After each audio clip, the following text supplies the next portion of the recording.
All right. Hey, everybody. Welcome to today's stream of the continuation of the Werewolf Forsaken game. In the Chronicle, we've affectionately named Very Angry Dogs. Tonight will be Chapter 2. Joining us is the same cast of characters. We've got storyteller Chris Allen. Keith Miller will be playing Jack.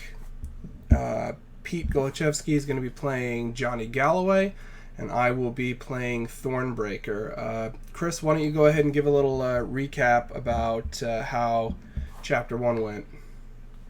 Yeah, well, hello, you beautiful people. Anyone who happened to be watching or listening into this. How did things go last time? Well, it was the first session of Very Angry Dogs, and the pack, three American werewolves in deepest, darkest Dorset, came together for the funeral and reading of the will of the great aunt of Jack Galloway. The funeral was a standard affair. Met some werewolves from other packs. Didn't end up in a fight with them. Found the corpse had been possibly partially turned to glass and stone, or encased in it. Not quite sure. And then Jack was awarded the estate Kestrel Hall in the will. So everything's fine. We got a bit of a brief précis of the situation in Dorset. Dorset, if you don't know, is one of the southern counties of England. It is one of the most untouched, I suppose, by modern development, kind of. The game takes place in the Blackmore Vale, which is a particular area surrounded by chalk hills in central Dorset. The pack have essentially taken control of the territory of the Kestrel's children, a former pure pack, as Jack found out that his great aunt was apparently an ivory claw, which was news to him. Their territory lies at the centre of this. They found to the north are the Galley Crows, who you met one of at the funeral. One Hand Ash, a fire-touched woman who reeked of disease and had one strange hand that wasn't hers. In the south are the Misgasts, who you met one of Jonathan Dunstan, an Ivory Claw, at the funeral. To the west are the Fairfax Dogs, a Forsaken pack, and to the east, the Spear Wardens, another Forsaken pack, who you had some interactions with. One of their wolf-blooded and some of them at the funeral because they wanted to check out what was going on.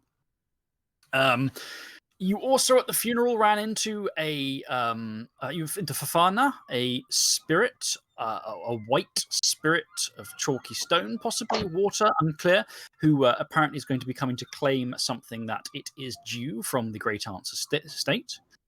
You headed over to the estate itself, taken over by what was his name? Now I've got to find the different names of people. God damn it.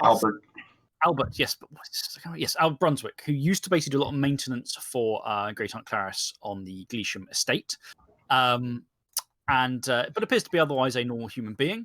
Drove you over, showed you around the house a bit, and left you to it. After some poking around Kestrel House, you found the Great Aunt's private study, the Sun and Stars room, with strangely glowing metal struts in the solarium part of it above, and a few other odd. Oh, sorry, I'm being invaded. No, Kitty, could you turn around and go away, please? I'm being invaded by small children. Sorry about that. Strangely glowing struts, a painting, rather realistic paintings of blood, some other strange bits and pieces, including a fetish, which is apparently what is going to be due to Dunstan and his pack. They're supposed to come pick that up at some point. But a certain lack of perhaps the sheer oddity you might expect in an Ivory Claw, or horror you might expect in an Ivory Claw elder's personal lair. The rest of the pack, two of the pack wandered off while John continued to poke around there. Led by one of the spirits that had been bound, or spirits that worked for the Great Aunt Clarice previously, to the glass house itself outside, where you found a glass locus, a 2-dot glass locus, and things started to kind of go somewhat sideways at that point. There was a ripple of power through the shadow and the flesh as something from deeper still peered through the locus, a great huge eye. Jack met its gaze and decided that looking away is for losers, and in fact, if you stare into the abyss and the abyss looks back, stare harder. So he decided to mainline occult power, and his eyes then exploded. So as we left it, Ow. I can't remember Thornbreaker's human name. Can you remind me what it is? Bill. Bill, that was it. So Bill Thornbreaker is with Jack in the glass house itself, where the old woman had her glass works set up. There's power washed through, but it just ceased when Jack's eyes exploded. The inside of the glass house is kind of splashed with bits of werewolf eyeball. Jack, we'll get to what you saw in a second. You have taken 4 points of lethal damage, and you are currently suffering the double blinded tilt. When that damage heals, you will lose the blinded tilt completely. Remember, you regenerate 1 point of lethal per 15 minutes. So you're currently taking an hour. So in an hour, your eyes will be back to normal, yeah. Okay. Right now, you've taken 4 lethal, and your eyes are decorating the inside of the building. You have your hearing is still across in the shadow, where you could hear the crackling of the strange, almost glassy crater inside the glass house on the other side, and your other senses are still fresh. John had in the lair. You'd seen some effects of the power rolling through. You'd seen the bloody portrait warp and ripple in reaction to it, and a number of items and things around the place had sort of slightly juddered and rattled. So you're going, right, those are resonating in some way. You then looked across the other side, and you'd found your aunt's real lair, or an ivory claw elder's lair, as it were. So we will start with what Jack saw, what the butler saw, as it were. Jack, in the moments before your eyeballs exploded, and those moments felt very, very long indeed, you saw the eye staring at you through the locus's fulcrum in the shadow, and met its gaze, felt the power, and looked deeper. Lesser werewolves might think it's a bad idea, but they are lesser werewolves, and not prepared to see such things as you are prepared to see. You looked into the eye, and your perspective broke and shifted, somewhat as if your gaze was like a mirror that shattered, and every facet spun and reflected something new. And you saw a lot of things in a cascade of images and senses to some extent as well. Some of what you've witnessed has gone a bit deeper than just a visual sense of seeing things. The perspective you've received is deeper and perhaps more concerning than that. Where to start? From the beginning? Flashes of things you see. You see a dark space. A dark space that brings to mind a sort of a bird or bat infested belfry. So a high space up, wind whispering through, literally whispering words coming through the darkness. There are fragments of glass scattered around, glassy feathers, real feathers, but the feathers themselves are shadow. They are marked with shadow symbols. The feathers burn with symbolism. Bones, some of which may be real, some of which are not. And the whole place is twisted, warped perspective around you oddly. It seems like it's bigger than it should be. And in that dark space, there are other shapes. The rustling wings of birds, large things, beaks, talons, and beaks marbled with threads, cancerous threads of gold. Glinting eyes that look around. You're not sure what you're seeing from the perspective of here, but this is a rookery of things avian that are perhaps not friendly, and they react to the presence, they react to your perspective, and there is a shivering of wings and a shuffling through it.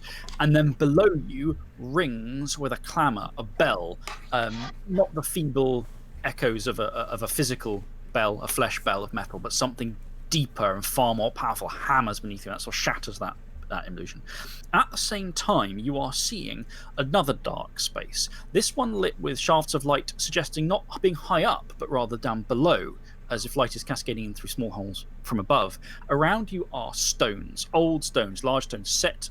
There is dirt between them now, but it was not when they were set there. It's a crouching space, a low space, and in that space, with roots of a tree digging down below, and the roots whisper to you, and for some reason you know the roots whisper as much lies as they do truth. There is something untrustworthy about this tree. Sat on a throne is a human cadaver, clad in ancient verdigreed metal. what was once a cloak gone to rot, but metal and glass feathers that were once sewn into it still littering across it. And the cadaver reacts to your presence. It looks to you. You don't know if what you're sensing is real or simply a metaphor, but the thing looks to you. You see a band of shining metal, silver metal around its head, perhaps a crown, and it notices you. A presence is aware of you. Again, a baleful presence sees you,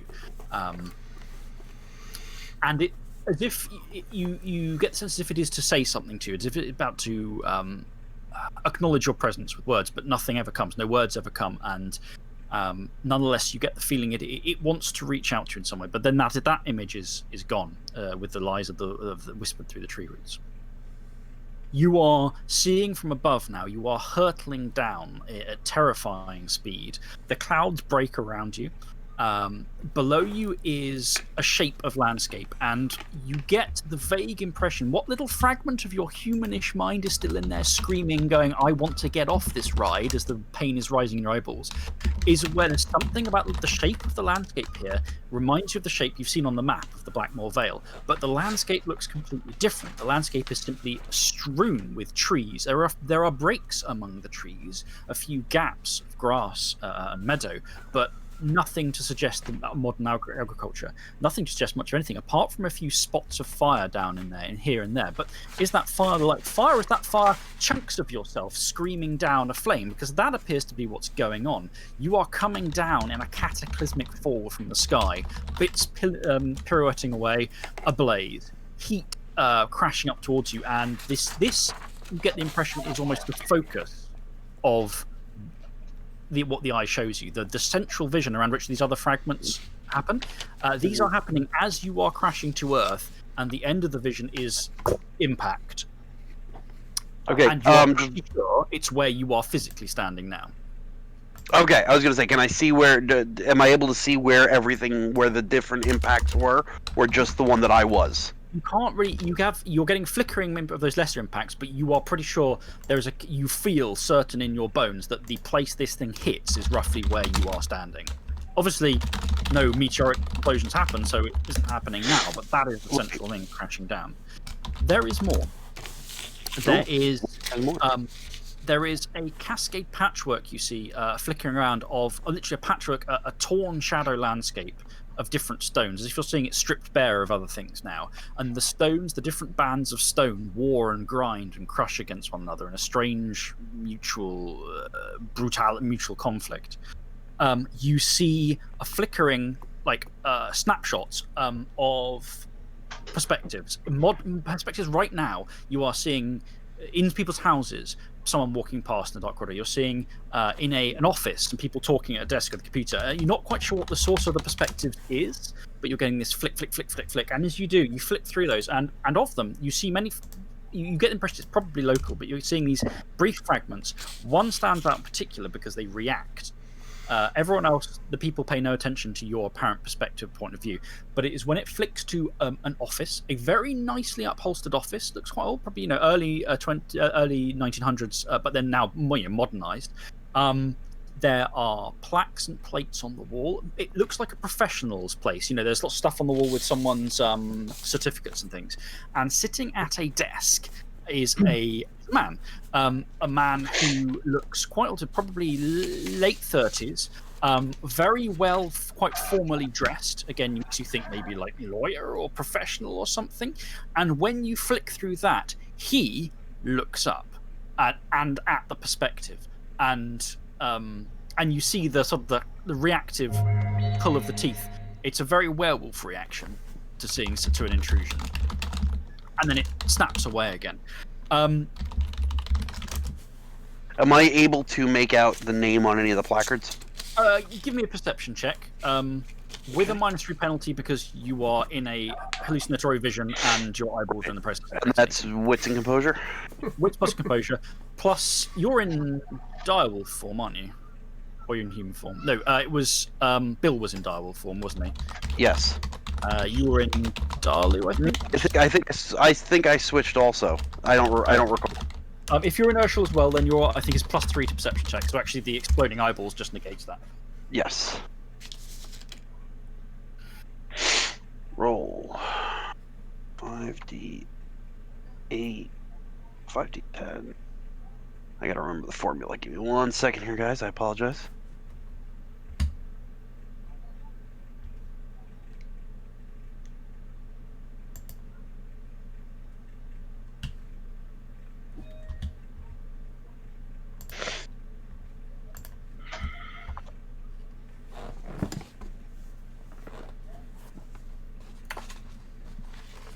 I think I'm rolling that right. Let's have a gander as it comes through. Okay. That looks. That is good. You've rolled that with 9 again, which you don't have. Yes, that should be 10. Yeah. There we go. Yeah. So, but I'll take the first roll because the 9 didn't actually have. It's actually they're both successes, so it's not a problem. Okay. Yes, as you're kind of trying to pay attention to this, as you feel this pressure in these seconds like grow in your head, you catch on on the plaque on the desk. You don't catch all the name, but the surname you're pretty sure is Hawkhurst. Hawkhurst? Yeah. And then it's sort of flashing on. You see more. Some of it is completely incomprehensible. You are seeing flickering things of standing stones. You are seeing a flicker of a tree, but the tree is warped and twisted, and something in you. It's rare to feel something like this, but something you can feel. Any werewolf who is part of a tribe can feel the tribal connection in them. The very faint, massively distant presence of a firstborn.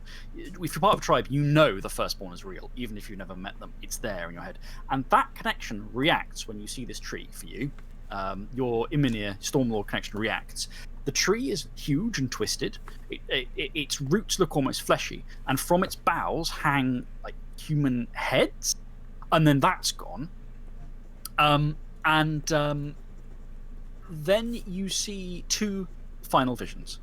The first is a sense of connection. The eye is looking with a certain amount of. It's expecting to see someone and something in a way. It's not completely unfamiliar. You are having a hell of a time passing any of these alien senses flooding into your mind, but it's not like it's just staring wildly. It's expecting something. And part of what it's expecting, you sense, is a connection that isn't there for you, and then it is. The vision sort of seems to perspective this is across the area. Again, aerial like the crashing one, but not with the destructive impact. It's up. And you see across the land right now, in the growing evening. But what matters isn't the colours and the lights of the town nearby going on, but is a sense of perimeter, a sense of boundary. You are seared into your thoughts is the territory boundary of the Kestrel's children, which is maintained by ritual. There's still a rite functioning that binds their territory, which you are in the middle of. The territory is the Kestrel House itself. It's an area of countryside around it, and it washes over Gleesham, the nearby small town, as well. And being given the perspective that you've just been jacked right into that power. So, only Jack, right now, you have just become the beneficiary of an existing hunting ground right that is still functioning on the territory. All right, then. So let me say, you have just been, bolted into the Kestrel's children thing. Let me just tell you what the effects of that are. Well, I'm becoming a pure. Excellent. While you are... So this area is sanctified as your territory. Certain facets and rights are affected by territory if you haven't. You gain a +2 bonus to foot chases and tracking while in the territory, in pursuit or escape, and a +2 bonus to animal ken, empathy, and politics rolls made on inhabitants of the territory. Animal ken... Include human spirits and otherwise. Animal ken, empathy, and which one? Politics. I'm sorry. Politics. It doesn't give you dots, it just gives you a bonus. So if you don't have the dots, you still get the untrained penalty. Right. As you have been shown, being shown by this eye is somewhat the same as being. Jack may be struggling to deal with the concepts going on here, probably. I don't know how many occult dots you've got, and he's got fairly limited experience of horrible, weird shit like this. One. I have one occult dot. The sense you get is there is the boundary between being and observing with whatever is going on here is razor thin, which is why you feel this connection suddenly wash in. It's not your hunting ground, yet it is. Finally, you feel the locus itself, and you can sense threads of power running away from it, a network of threads of essence lines leading into Glisham, the nearby little town. They all boil with glass resonance. And there is you get a momentary sense of a scattering of pinpoints across the town itself.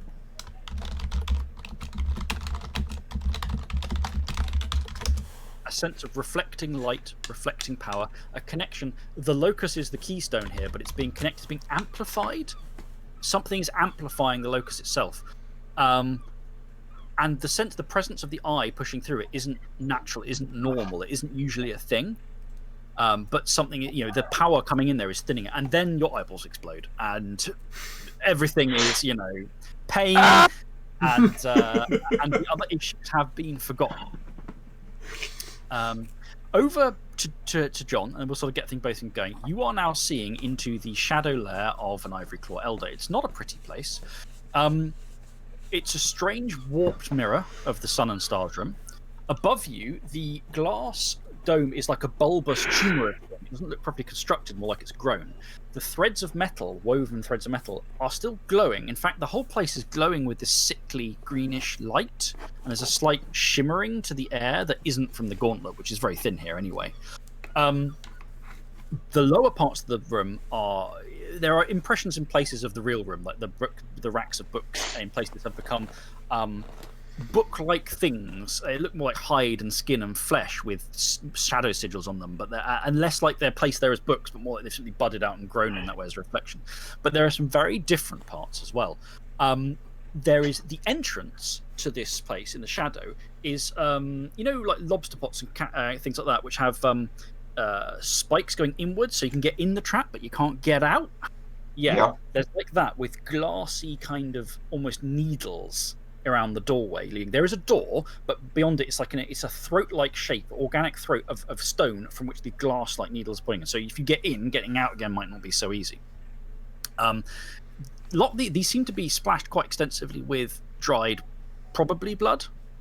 Not recent, but quite a lot of it. They look like they've torn quite a lot of flesh before. Within is where the library is, away from the walls, is another library, if you like. There are racks of stuff. Some of the stuff must be stuff from the flesh that the Great Aunt brought through. There are racks of sterile-looking, clean medical equipment, including labelled carefully. You can't in first tongue. Blood vials, hundreds and hundreds and hundreds of blood vials. There are what else? There's other weird stuff here. Including a rack of what look like glass masks hanging. When you look closely, they've got threads of blood in them that is pulsing slightly. There is what looks like a full blood transfusion medical unit, not like a modern cutting-edge one, but real tech in here, in sort of partly set off. A carefully catalogued rack of bones. With little labels on, some of which are probably human. There's a couple of severed heads. They do not appear to be rotting severed heads. So they're like you really need to have a close look at this stuff. But there's some severed heads there.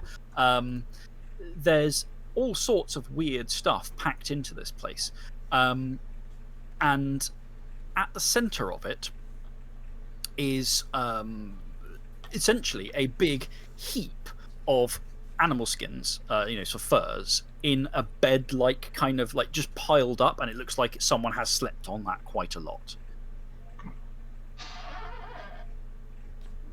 The glass vials, are they labeled with names in first tongue? Yes, they are labeled with names in first tongue. So, are there any names I recognize, or you'll need to spend some time looking at it, I think. So that is, you've seen this stuff. The ripple had come through. You'd looked through. The ripple has finished. The sense of something washing through, and the power is withdrawn. In the glass house, Jack and Bill, the sense of power is withdrawn. There's still a sense of power shimmering in the air. Obviously, Jack's eyeballs are scattered everywhere, and he's howling in pain. So I'm going to start with you two because you're in the immediate reaction situation. What are you guys doing?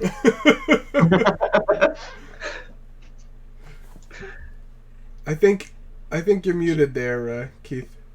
Yeah. Oh, sorry. I am laying on the floor screaming, my eyes, my eyes, my eyes. So, Thornbreaker's in high alert. Haunches are up. He's still in Rashul form, and he's trying to get a sense of. At this point, he's going to look across the gauntlet and just see if whatever did this to him is still there. You peer across. So, as I say, on the inside of the glass house here is like a bulbous. It's built like a fortress. It's glass, but the metal struts are like reinforced. It's bulbous and organic, a bit like the Sun and Stars room, Shadow, but here it's more like being in the inside of an armored shell. Sure. You get anything that wants to get the fuck in here is going to have a problem. The floor, however, as noted, is this glassy impact crater, not a huge one, but a glassy impact crater down to a central point, the locus, the fulcrum, which is itself a cracked, like almost a black glass chunk. There is no trace of any other unusual horrors here. Through the glass, you can dimly see cavorting shapes of the surrounding spiritscape, but that's all. Okay, so I return my senses back to the material, and I'm gonna shift into Hishu, and turn to Jack as he's screaming on the floor and be like, "The fuck happened to you?" Yeah. You shiver on the human shape. Your flesh cracks and pops, and you shift up. Jack, the bleeding has already stopped. The pain is already numbing down. It's like being hit with a proper handful of high strength painkillers. Being a werewolf from this. Okay. Your eyeballs are still lacking. There is still pain, but the shock of it has sort of gone for a moment. Okay. I'm gonna kind of drag myself out of the room. So yeah, you drag yourself out of into the open air. I don't want to be here anymore. And then I'm gonna look at Bill and get Johnny. Look at is a very liberal description, but in the general vicinity of. Yep. The rest of the senses that you target him with perfect. Exactly. Yeah. The looking is this kind of gate. Actually, say Bill. Pocket. Did you actually say that? No. Okay, good, because I was gonna punch you in the face. No. But as he looks at Bill like waves his hand in front of his face for a second, and then he walks towards the house to get Johnny. Well, Johnny is obviously. You find him where you'd expect in the Sun and Stars room, looking around currently. How are you gonna explain this to your pack mate? So I get to the I get to the doorway of the study, and I see him looking around, and decide not even to look across the gauntlet, and I just say, "You might want to come out here. Jack did a thing."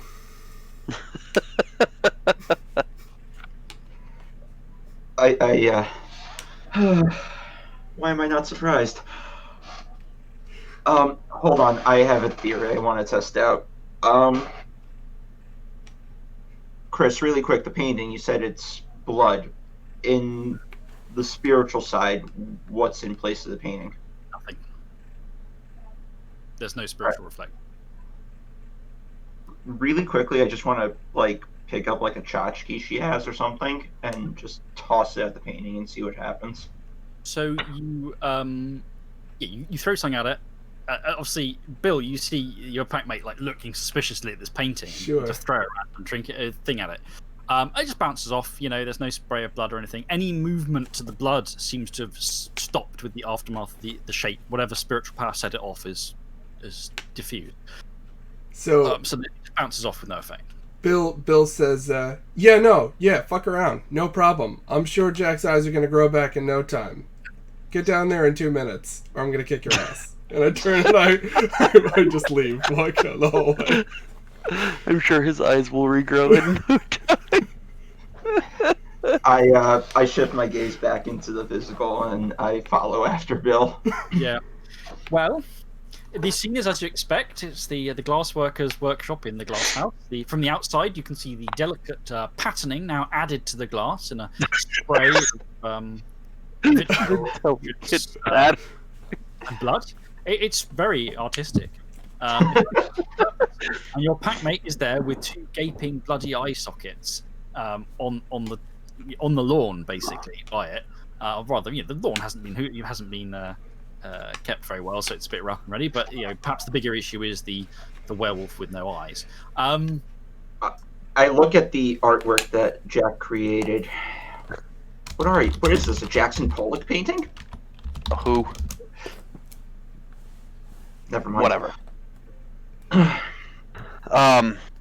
found Johnny playing catch with a painting, so all around productive day, guys.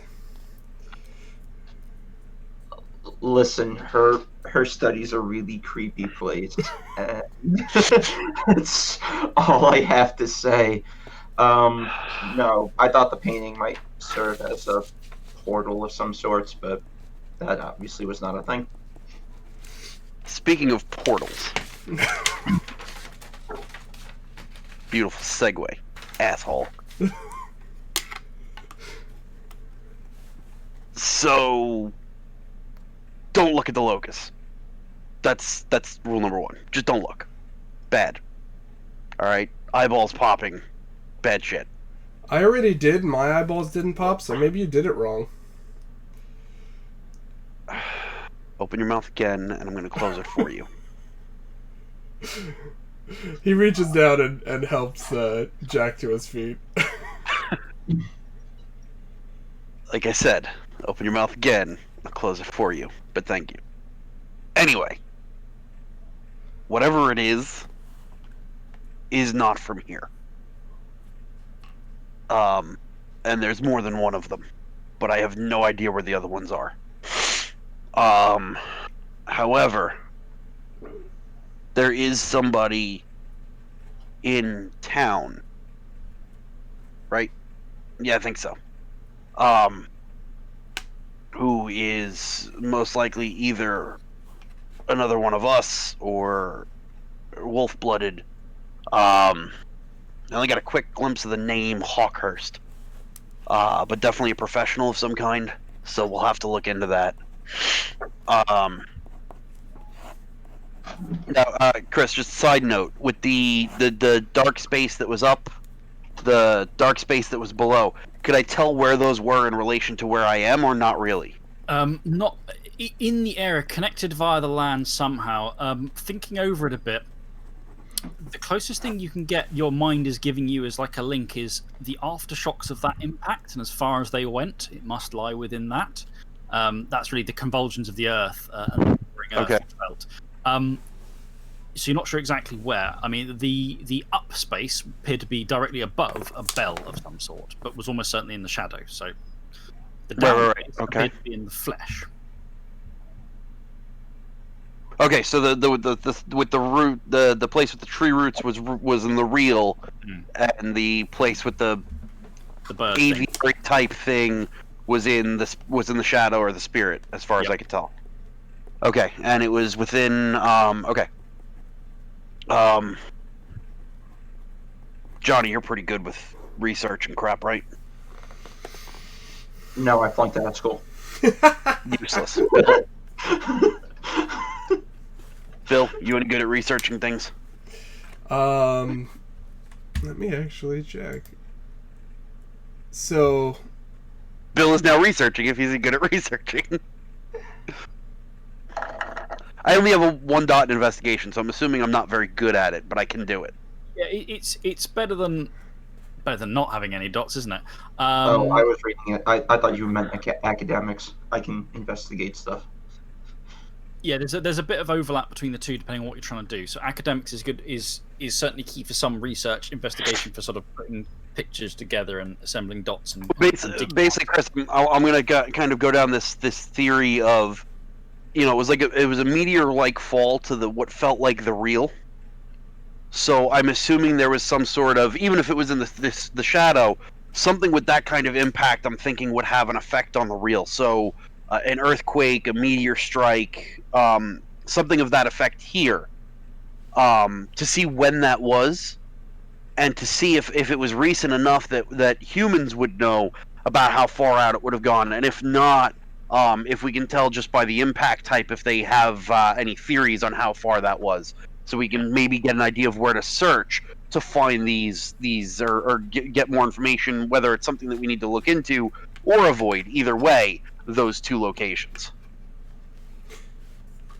So I guess the question would be, what type of a role would that be? An investigation, an academics, a combination of the two? So it depends on how you want to go about it. At the moment, it's probably going to be getting information from what you've seen is probably going to be an investigation role directly to like, try and piece things together from that.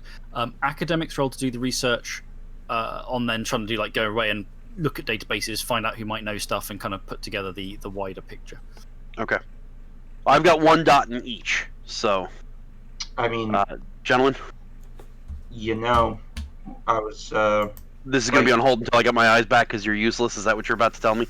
No, but Okay. Mary was actually college educated. She might be able to do that portion. That is a good point. That's what we've done before. The drudge She made jobs. it to the university library. We also don't know what she was academically trained in, so that's a good point. Bill, anything on your end that could help with this? So Bill's primary knowledge base is more occult stuff, stories of the Forsaken and stuff. So he says, no, if you're asking for historic events that concern humans, not so much. All right, I'm gonna. So I know Bill is more of the occulty type person, and Johnny is basically useless when it comes to looking things up. Got it. and he has approval. Okay, excellent. Our powers combined, we can't find shit. Also, I do have 2 in medicine. Is there anything I can do for Jack to help his healing along? Not that it's that long, but So you can help more effectively like, if members taking aggravated damage. You can help speed that up. You can, I think, help speed this up a little bit, but you're looking at it with your enough, like right. He's gonna, you know how well take damage. He's gonna walk that off. Sure. Okay.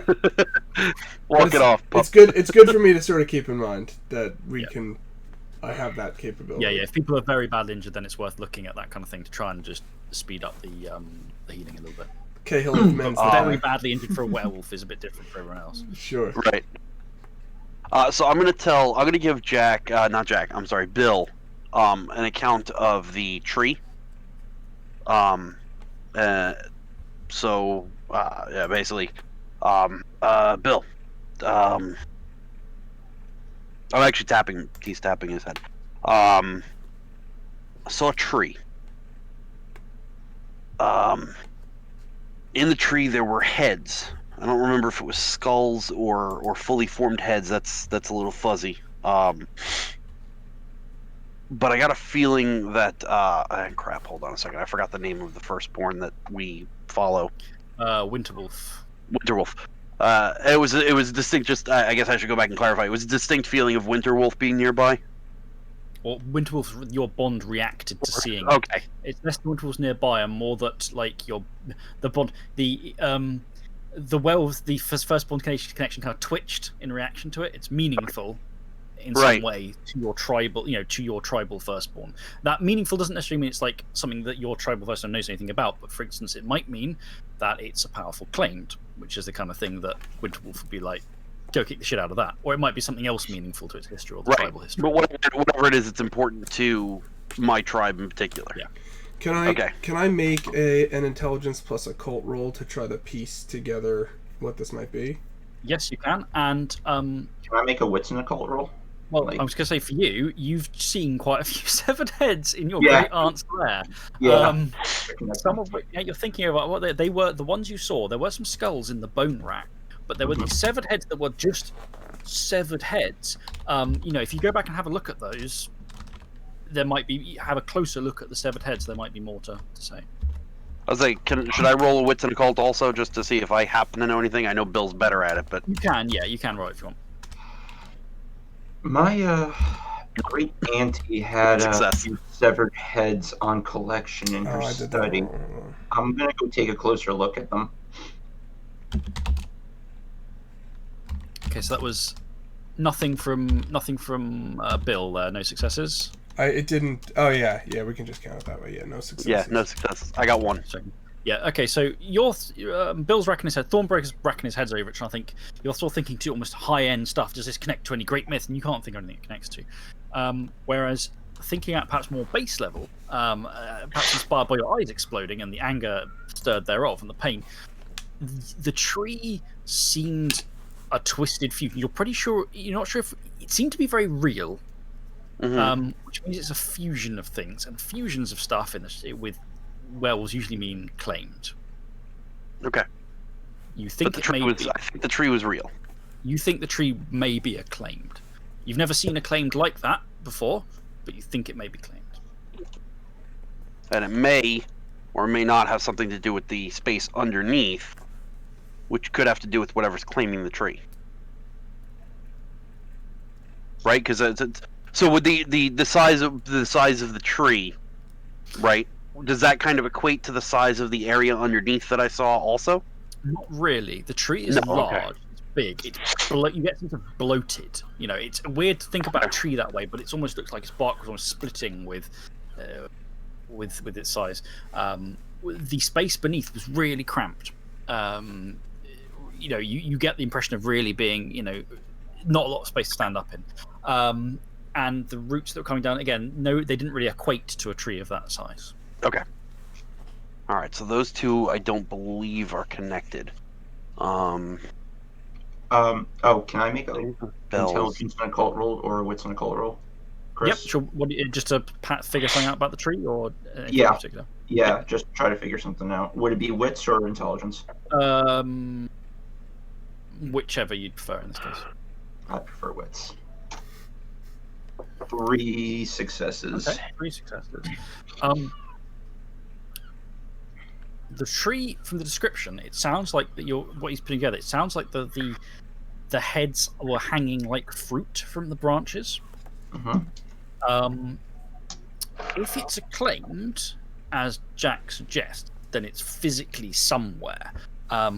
This region has a lot of agriculture.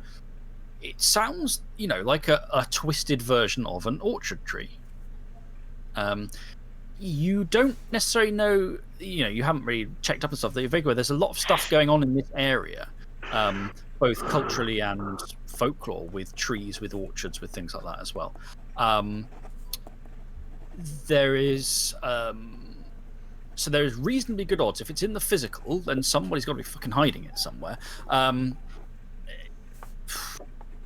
Where could you go from there in terms of identifying or looking for it? Well, it's not going to be hanging around where some humans are going to go past going, well, oh, look at those lovely heads hanging around, which means it's probably either it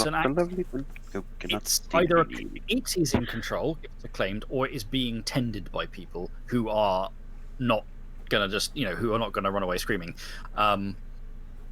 So it's going to be, thinking it through, it's going to logically be more than just the tree going on here.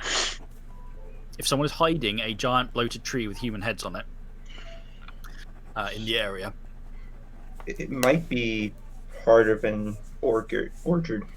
I don't know what sort of fruit trees they grow around here in this part of England, but that might be trees.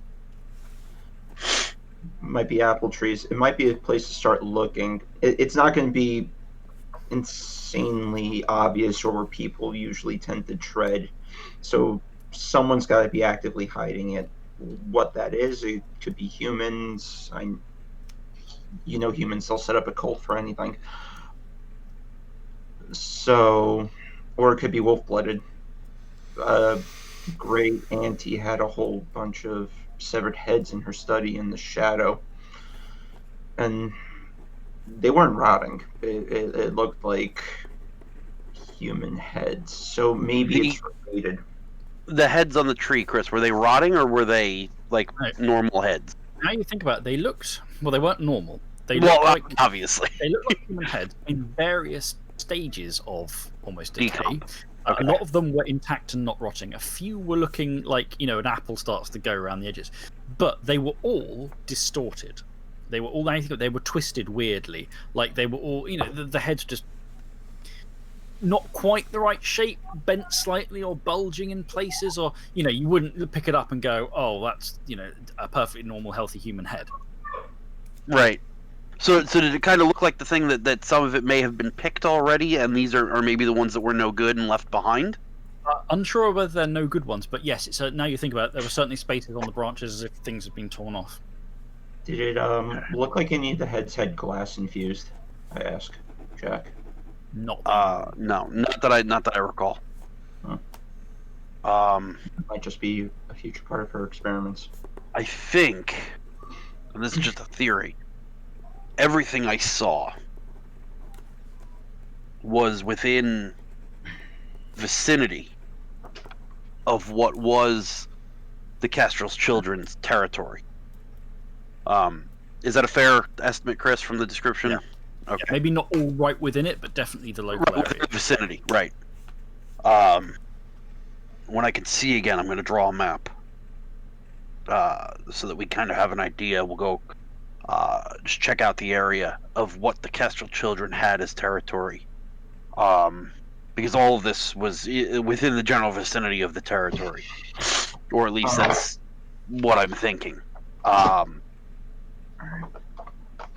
But for now, I'm going to go raid Granny's liquor cabinet and call it a night because I've got a splitting headache. And if somebody makes a joke about my eyes, you're getting punched in the face. One of you show me to the whiskey, please. Okay, the doing no one makes any jokes and gets punched. Searching around the place, the pantry, such as it is pretty bare bones stuff. There's virtually nothing to eat here. There is something of a drinks little room, which would have had a wine rack on one side and drinks rack on the other. There's not a huge amount in there, but there is some stuff, including a number of reasonably. You don't know how well your characters know alcohol, but some stuff that seems reasonably, sophisticated. It's not all cheap, scrubbing alcohol. Including some whiskies. So you're able to you're able to sort of knock a few things back. It doesn't really have alcohol doesn't have a huge amount of effect on werewolves, but it's still perhaps a nice thing that you used to do. And obviously your eyeballs are already slowly growing back in a kind of mesh, a sort of worming mass of the restructuring of ocular organ. So Jack's hitting the hay. The other two, are you guys also going to call it in for the night?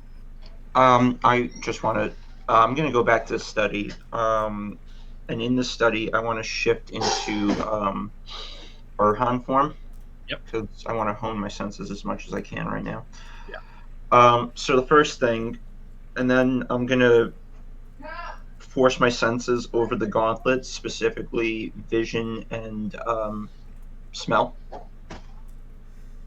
I can force smell over the gauntlet, right? Yes, or you can put any of your senses over. Yeah. So I want to, at the entry where the glass needles come in, and I want to sniff that blood to see if it's werewolf or human. It's give me a perception check. Obviously you get +4 to the roll. Give me a second. So we'll do Pete's stuff first, but I'm gonna have Bill go back to the glass house to try to talk to Cinders through illumination and see what he needs to start doing to stoke the forge or whatever it is he needs to do. Yeah, Cinders has returned after fleeing in panic from the eye. It has returned, and when you appear, it sort of drifts towards you as if you get the impression from the spirit that it is used to presumably doing what our great aunt Clarice. That's right. Momentarily sort of Clarice has told it to do. And even though you are not technically its bosses, it appears to be it's sticking in the existing way that things work. So when you go and find it, it drifts towards you in a sort of obedient, the werewolf wants to talk to me kind of way. But it sort of pipes up with a grating and a snapping, this voice like cracking glass. The eye is gone. The Watcher has gone again. Do you know this Watcher? The old wolf saw it, and it saw her. She worked glass here to make a prism to reflect, focus its gaze, but I fear it. She feared it. It saw her. It does not... Perspective... It is perspective, it is vision, and thus to be seen is to be. I fear it. It is gone. Interesting. We were told by another spirit that looking through the amber is what killed the old wolf. Is that related to the Watcher? It is like amber, yes. It is held in a place below. Interesting. She focused the light to let it see and to see it. Now that the prism is cracked, will it still be able to see us? I cannot say. Do you wish for me to repair it, or would you rather it remain in disrepair?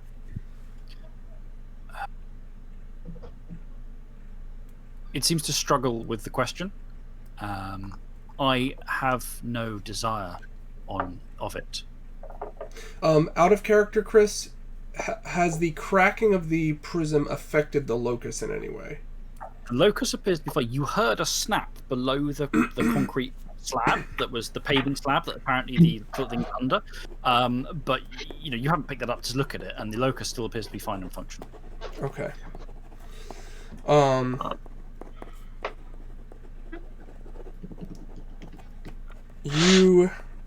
You asked if I would tend the forge, and I agreed. Yes. Yes, you did.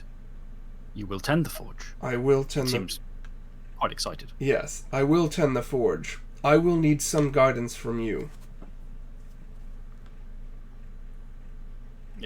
So the body language is apprehensive in as much as spirit. It's a mass of glass and light and fire. Very well, Wolf. It doesn't seem very confident about this, but it's going with it. I have the skill to tend a forge, but I have not dealt with your kind much before. I don't know the offhand the first tongue word for like glass spirits. I don't know what will help feed the locust more than others, if it's simply a matter of making glass or if I need to make specific works. If you can help guide me, then we can build the strength of the locust together. I am of the Zuaflal, it says first time. That is what the old wolf told me. I have never met the Zuaflal. She kept me apart, but I am of the Zuaflal. I can show you... I can help the glass be what it should become. That's what I need from you. We will begin the cascade of glass, the fall and flow. Yes. The movement of water, of stone water. Yes. So Bill rolls up his sleeves, starts getting some stuff together. Is this going to be intelligence and crafts? It's going to be intelligence and crafts because, among other things, you're just trying to figure out how the fuck to do this. Sure. All right. Okay. While you start on that, then the spirit Cinders is going to use its strengthen influence of glass on what you're doing. So it's going to basically offer some aid. It's going to try and give you guidance as well. You will gain no bonus dice because it's not very good at giving guidance. Sure. But you will gain. It'll help you a few bits of what you're doing, and we'll see what the result is.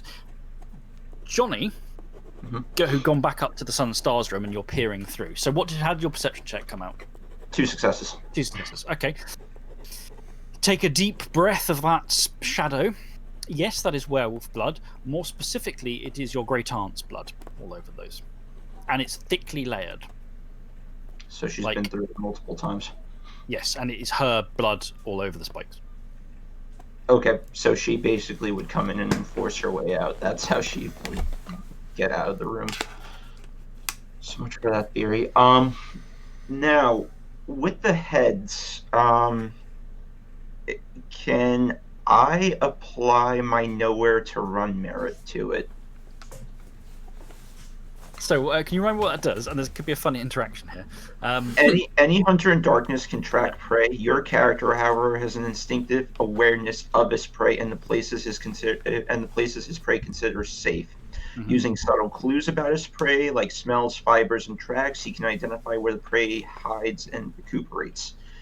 With a turn of scrutiny, he immediately knows basic details and a rough location of any safe places the prey has. And with an investigation roll, I can identify other dedicated sites, bolt holes, and hiding places. And every success I manage to pull offers one such hangout. Okay, so this is going to have some funny interactions. So there are 3 severed heads here that appear to be that have physical flesh. Okay, the first looks like a white guy's head, and it is weirdly slightly bent in the middle, distorted and slightly bulged. And it looks almost like it started to go off, and bulged and bloated, but not actually then decayed. And actually looking at it, there's like a scabby mass atop, as if, and the bottom is completely there's something sort of withered hanging, but it looks odd. And thinking of what Jack told you, this looks like maybe it's one of those heads off the tree. So, you can give me the roll on this one. It will be at a -3 dice penalty, and the effects may be a bit weird. But you can try. You can try the nowhere to hide. You can try the dice pool on it. All right. And after all this, I'm going to go to sleep. So I'm going to throw a willpower on top of this to negate that penalty.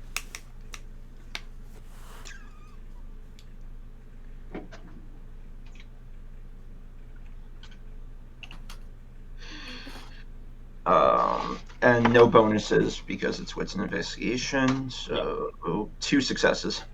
Okay. Right. So let me just find the. Do you have a page number for the merit? Yeah. Hold on a second. Oh, I found it. Okay, I found it. Okay, so this you're pretty sure is the produce of acclaimed, possibly fused with a human.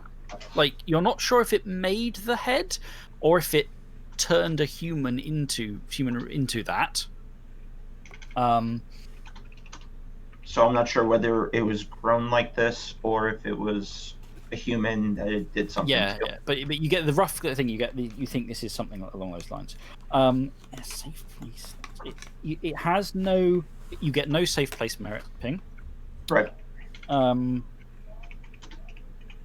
You are, because of the nature, because this isn't the actual prey. You think if you get a map and you start to map out, you could probably figure out with 2 successes a couple of likely locations that it could be in, as that it could consider a dedicated site, bolt hole, or hiding place relating to this thing. You're not quite sure. A bit mixture of instinct, the power of Black Wolf's connection in your soul, and simply going like, well, if it's a giant fucking orchard tree, where are there orchards and shit that are a long way away from people? You're not sure if those results you get will be the trees, or someone who tends to the tree, or whoever brought the head here. But because you're not actually seeing the prey. You're trying to remotely it. So, but there are a couple of locations you think if you spend an hour with some maps, you should be able to get a couple of ideas. All right. I'm going to see if I can find some maps here in the physical. Yep. And do you want to look at the other 2 heads? Yeah, I will go look at them as well. The second head is a white guy's head with long braids of hair, long beard, etc. Like that. Appears to have been decapitated and then sewn up. Nowhere to run, does nothing here. Okay. The third head is a black guy's head, much the same as the one you said, but sort of close cropped hair. Facial hair is almost looks refined, quite close shaved, sewn up across the injury wound. It appears to be leaking dust in the shadow, and this you can use nowhere to run on with no issues. Basic details and a rough location of any safe place the player has. The safe play. You have a sense that the safe place for this head is a very long way away. In fact, in another country. You can make the roll as well, wits plus investigation, for other dedicated sites, bolt holes, and hiding places. At a penalty again, right? No penalty. Oh, okay. You are not remotely targeting through prey here. You're scrutinizing this thing with an odd sense that it's just working fine, just as if you looked at any normal human being. Oh, no. 2 successes again. Okay. One of its safe places is technically, one of its bolt holes is technically here, but you get an odd sense that it is not entirely like, in the same way that if you were put in a prison cell, right, it would be very hard for other people to get to you. Yeah? Mm-hmm. Another place you get is a strange sense. Like you get an oddly nostalgic sense of the US, somewhere in the US. Somewhere, where did your character come from in the US? Probably, I'm gonna say like New York, Boston, like the North area. Somewhere in that area is another bolt hole for this thing. Okay then. And there's no sense to me like this thing would look like the product of a claim or something. It's just Nope. You're using your supernatural senses on these heads, and like that's a chunk of a claimed thing. That's just a dead guy, and that head is giving you a load of results for some reason, which is not what you expect from dead people's heads generally. I don't like that. I really don't. All right. I'm gonna spend like about an hour just poring over the maps, like you mentioned. You get a couple locations you think seem likely. And then after that, I'm gonna go to bed. And willpower, you get 1 willpower back. One willpower back for a night's rest. Yeah. Yep. So just one thing that came to my mind as Jack was off to go get a drink. So it's kind of gonna be one of those. He's gonna go down a bottle of whiskey and then go, oh shit, there was something I needed to do today. And he's going to go outside. I'm assuming it hasn't been an hour yet, so he can't really see, or maybe he's getting some blurry vision. I don't know. It's almost now. You can't see yet, but your other senses are compensating fine. Okay. So basically, he's going to head out into a clearing, bump his way through the house to find the doors. And I'm going to try to commune with the loon that watches over me. Ah, yes. Okay. So you it's probably a full moon loon. This is probably the last day that he's really going to be strong and you be able to come and say hi. In the air, the smell of the furnace. So you're like, okay, you can smell Bill is in the furnace area working the thing there. So he's doing some glass work, which is what he said he'd do to the spirit. So nothing unusual there. You head out onto the outside to the ill-tended lawns and overgrown shrubs, smelling deep smell of the natural scents here, which are very strong. And look up. Well, angle your head up, probably with the sort of natural thing, but still no vision. While you are doing that, you're never quite sure. You're in the physical, so the spirit will often turn up in twilight. But generally, if you really want it, you should probably go through the locus, the thing. But you might as well try the flesh first, given the locus appears to, sometimes harbor an eye. Because I can't see shit. Yeah. The spirit blind is probably not a good idea, even with my other senses. And you look up, and I don't know if Jack has a call to it, or if he just simply waits to see if it will appear. But I'd say it's probably just a howl. Howl up into there.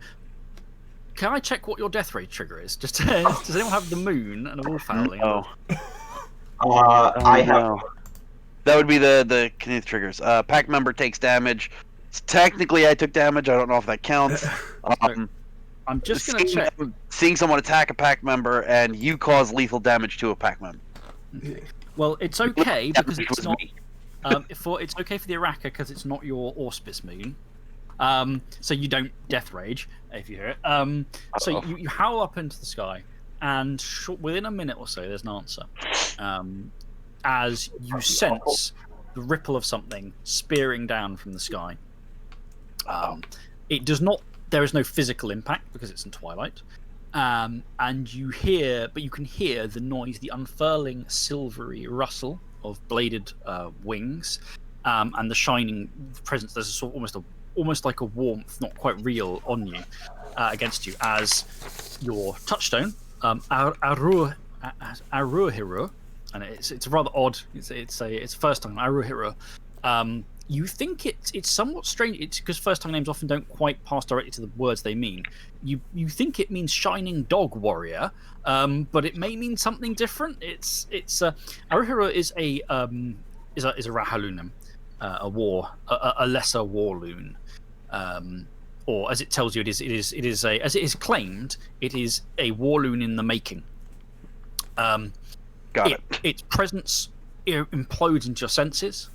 You can smell hot, fresh blood, even though it's not real. But the spiritual hot, fresh red blood, hot metal, cool breeze mixed together, and something stinking, something bestial and animalistic underneath that. As it unfurls. And there is a moment of sort of serene, angelic calm. Then, brother, you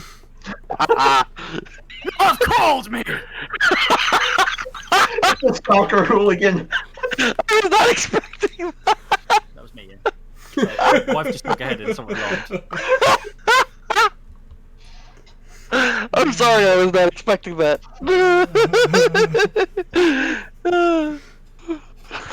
The Rahalunim is exceedingly enthusiastic. He's a drinking buddy.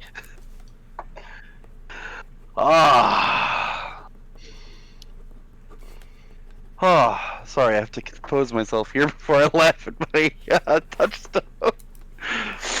I see you are wounded. Was it in battle? Unfortunately not. Well, I guess maybe it was. I don't know. Hard to describe. There is a sense of puzzlement from the loon. Bill quietly snickers inside. You hear the twilight roar of the spirit. A teardrop of moonlight slam down from the heavens. You're like, oh, it's that fucking loon again. It's the loon going to see the loon. Yep. Why have you called me? I've called for guidance. Excellent. I am good at giving guidance. There is what the hell are the can somebody help me with the first tongue for the pure? Anshega. Okay. There is a Anshega who requires us to prove our worth to keep this territory. They require some sort of a trophy. Being new here, I'm not really familiar with what's in the area. I thought maybe you could provide some guidance on that. Well, there's a slight sort of hesitancy. I am not so well acquainted with groundly affairs, but worthy prey must abound in this place. It has been, I sense, scarcely tended. Why, prey throngs around you. Worthy prey? All your prey should be worthy. But what lurks here? The spirits war with one another in uncontested struggle, untended by Uratha hand. Things slink through into the flesh and violate the laws, taking the bodies as they see fit. You are faced with a bounty of prey. Is there something in particular you are interested in? Or are you more of a catch-all, kill-everything kind of mind? A little of column A, a little of column B. Bigger the better.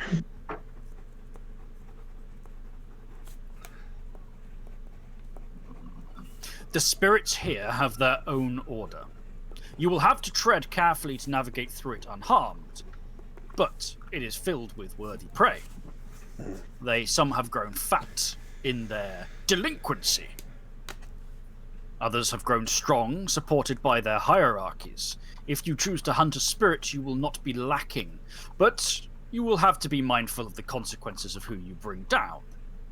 Right. That is not to say don't do it, but prepare for the aftermath. If you look for something in the flesh, aberrations have spewed through the gauntlet here over many, many turnings of the sun and moon. I cannot see them all easily myself. Some avoid the mother's gaze. But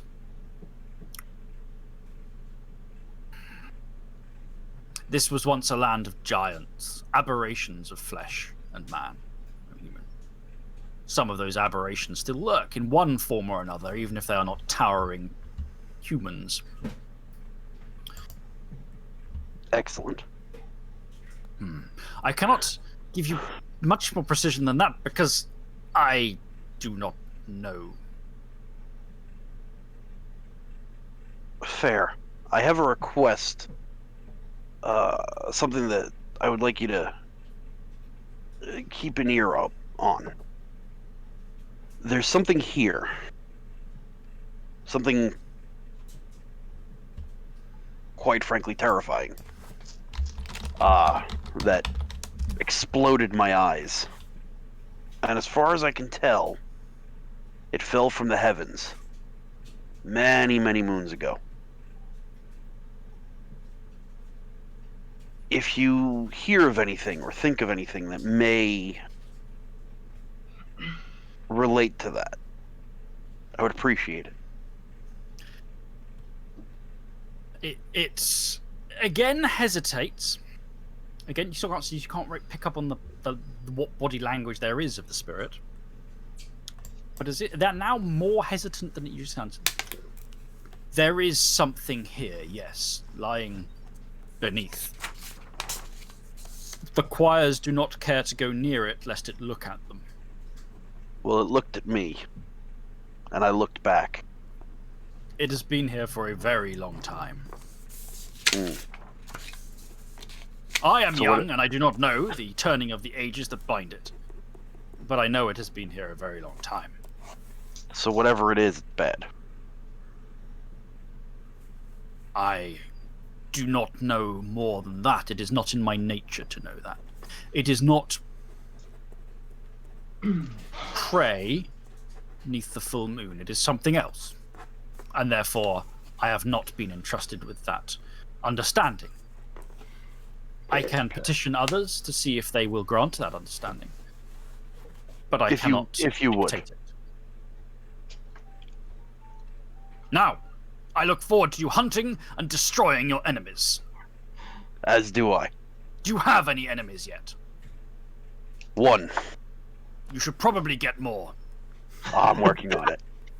Excellent. Do you need Thank you anything again. further from me? Not at this time. Thank you again. I would say I will be watching, but it is hazardous to watch here. But I will await. And there's that crunching noise, folding inwards again. You can't watch it, and then a sense of departure, and you are again alone in the garden. All right, Jack's gonna yawn, head in the house, walk into a few doors, and sleep. And your eyes are knitting back together. You sleep. Vision is creeping back. Bill, you are working this. How did your craft roll go? So you said I was going to get a few extra dice. Is that something you're going to roll, or do you want me to? No, yeah, it's doing an effect on what It's you're doing doing. an effect. Okay, so in that case, it's 3 dice from me for crafts and intelligence. Let's see how I do. 1 success. Okay. Yay! What you create is somewhat better than you're expecting to create, given this is your first time ever trying to work glass.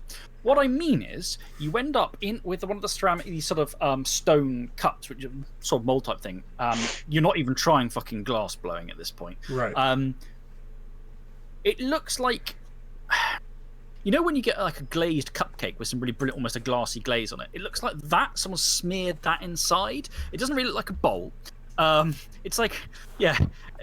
It is clearly a first try. However, it is actually, you have managed to create some glass out of this setup here. You don't understand half how this works. You're really at the point of just melting this shit into a fluid state and pouring it out. Sure. The spirit appears to have aided you in some way, though, and you get a functional chunk of hazy glass after quite some time of hard work and heat here. Cinders looks upon it with apparent delight. It's obviously not, I don't know, very refined question, or it's just happy you managed anything at all. Yeah, you know, it looks like the kind of thing that they chuck away at the glass factory because it's one of the failed ones. But you've made a thing. Yes. So Bill, you know, with like ash all over his face and clothes, picks up this twisted little cup or bowl or whatever it is. He can't even figure out which of the two would be a better description, and just sort of frowns for a moment. But seeing the spirit's seemingly delighted reaction, he puts it on the shelf and just shrugs and wipes his brow.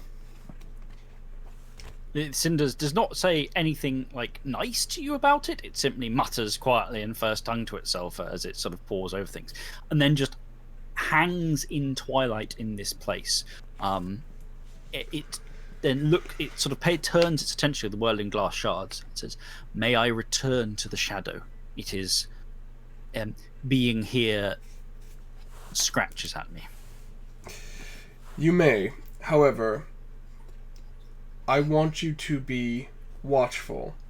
In return for me working the forge for you, I want you to be eyes and ears for our pack. It may be dangerous for me to leave the glass fortress. You can stay here, just within reason. Try and keep your senses on what occurs here at the property and around it. We won't always be here, so we need someone here to let us know comings and goings. I will attempt to perform this task. Thank you. Will you be offended if I simply call you Cinders? You may call me as you wish. He nods. Well, in that case, good night, Cinders. He trudges. And then Bill heads to bed, Yeah, trudges out the door, closing it behind him. The rooms that you find yourselves in, I'm assuming that John takes the master bedroom, the actually the sort of the nicest room, the answer room. Or, well, again, it doesn't seem as if she slept in here very much. There's not a lot of, there's smell, but not a lot of smell. There's the master bedroom. The other two get quite a number of other bedrooms here.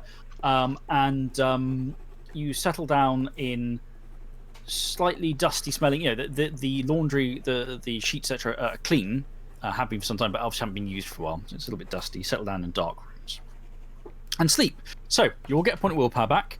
All of Jack's damage is gone, and your vision is back fine to normal in come the morning. There we go. As you as people awake. Sorry? You cut out for a second. Sorry. Okay. As people awake, Jack and John, you come around in the morning. Nothing unusual apart from the fact you're in a strange old manor house in southern England. Bill, Thornbreaker, however, you wake up, and the room you're in has got a mirror in it, not a huge one, on one of the side dressers. And you wake up, you look across, and marked on it in something that shimmers slightly. It's It's a manifestation. It's a spiritual manifestation. It's not. It's just physical. Is the phrase written in English? Who's afeared? So you look up. There is a spiritual signs manifestation on the mirror, but shimmering with almost silvery light against the silver backdrop of it, saying "Who's afeared?" And as you watch, it effervesces away like morning dew.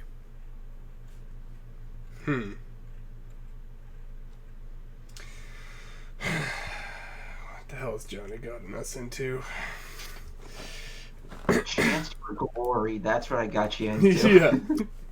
Yeah. You come downstairs. There is the smell of food, however, because Albert has returned. Whoever's down there first, he'll greet you. He's basically gone to the supermarket and come back with a couple of bags of food. And he's got a kettle going. He's not sort of cooked the food up himself. He's loading some stuff onto the table in the old kitchen, big old kitchen, which you feel a bit dwarfed rattling around in again because there's not a lot of stuff in it. There's enough to do basic cookery. He said, "Morning. We thought since you might not have had a chance to head down the shop, so I thought I'd pop down and get you some basics to keep yourselves going. I was just coming down here today to pick up a few bits of my old tools and just check over a few things anyway, as part of the last few bits of work I'd had scheduled for the old lady. But I thought you know I didn't want you to go without a cup of tea or coffee. I know you folks like coffee these days and all that. So there's some of that. And he's just bustling around, just getting stuff out of bags. And I feel bad. How much do I owe you for the food and other? it's nothing. It's nothing. It's not nothing too great. You know, it's just down the Tesco's and all that. So don't worry yourself about it, right? Appreciate it. Thank you. He then just buses off to go and do whatever work around the estate he still has scheduled to do. But it means you have some food despite not having had a chance to eat anything. Well, Jack's gonna grab a cup of coffee, and then go for a run. Okay. Wearing sunglasses because his new eyes hurt. once Albert leaves,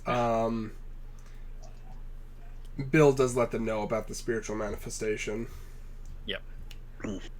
Does the phrase "who's afeard" mean anything to you?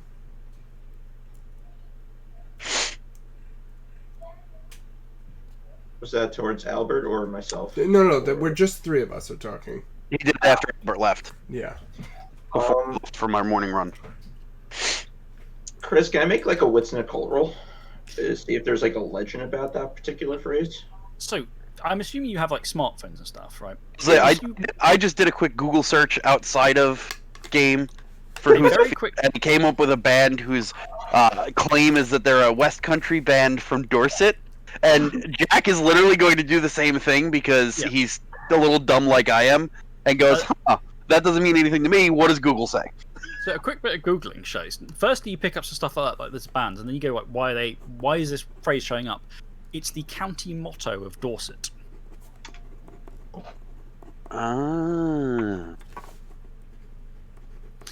It was originally going to be something like beauty in excellence, but then the people of Dorset got their hands on it, and and didn't want anything like that. In 1889, the county council first tried to debate the question of the seal and set on 3 lines. Dorset. That's right. The motto of Who's Afeard was one of 4 originally suggested, including Lord Shaftesbury's suggestion, "Excellence where beauty reigns." Who's Afeard was adopted by the Society of Dorset Men in 1905 at the suggestion of Thomas Hardy. It was converted to Dorset dialect by them in 1908 and was suggested to the county council by C.D. Drew, then curator of Dorset County Museum. So in other words, some local spirit is pissing your Cheerios there, Bill.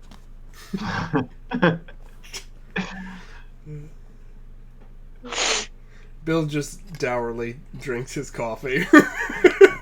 So while you're doing that, Jack goes out for his run. It's drizzling, it's grey, it's hazy. As you hit the road, you go hit the path, you run around. So the estate, as you sort of run around and get a feel for a chunk of it, this is the from the hunting ground, right? The territory is larger than the estate, but the estate itself, a lot of it is wooded or overgrown garden. There's a large area of fields, however, where the horses are kept. As you sort of go around there, you see there are 4 horses.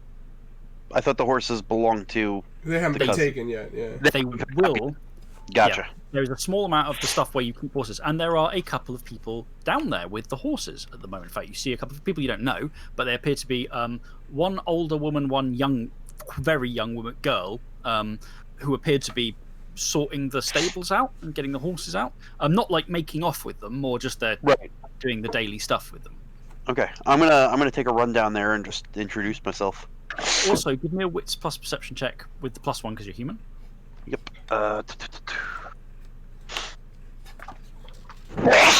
Bless you. Sorry.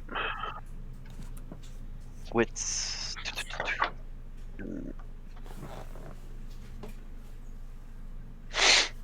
Wits composure +1 is 6.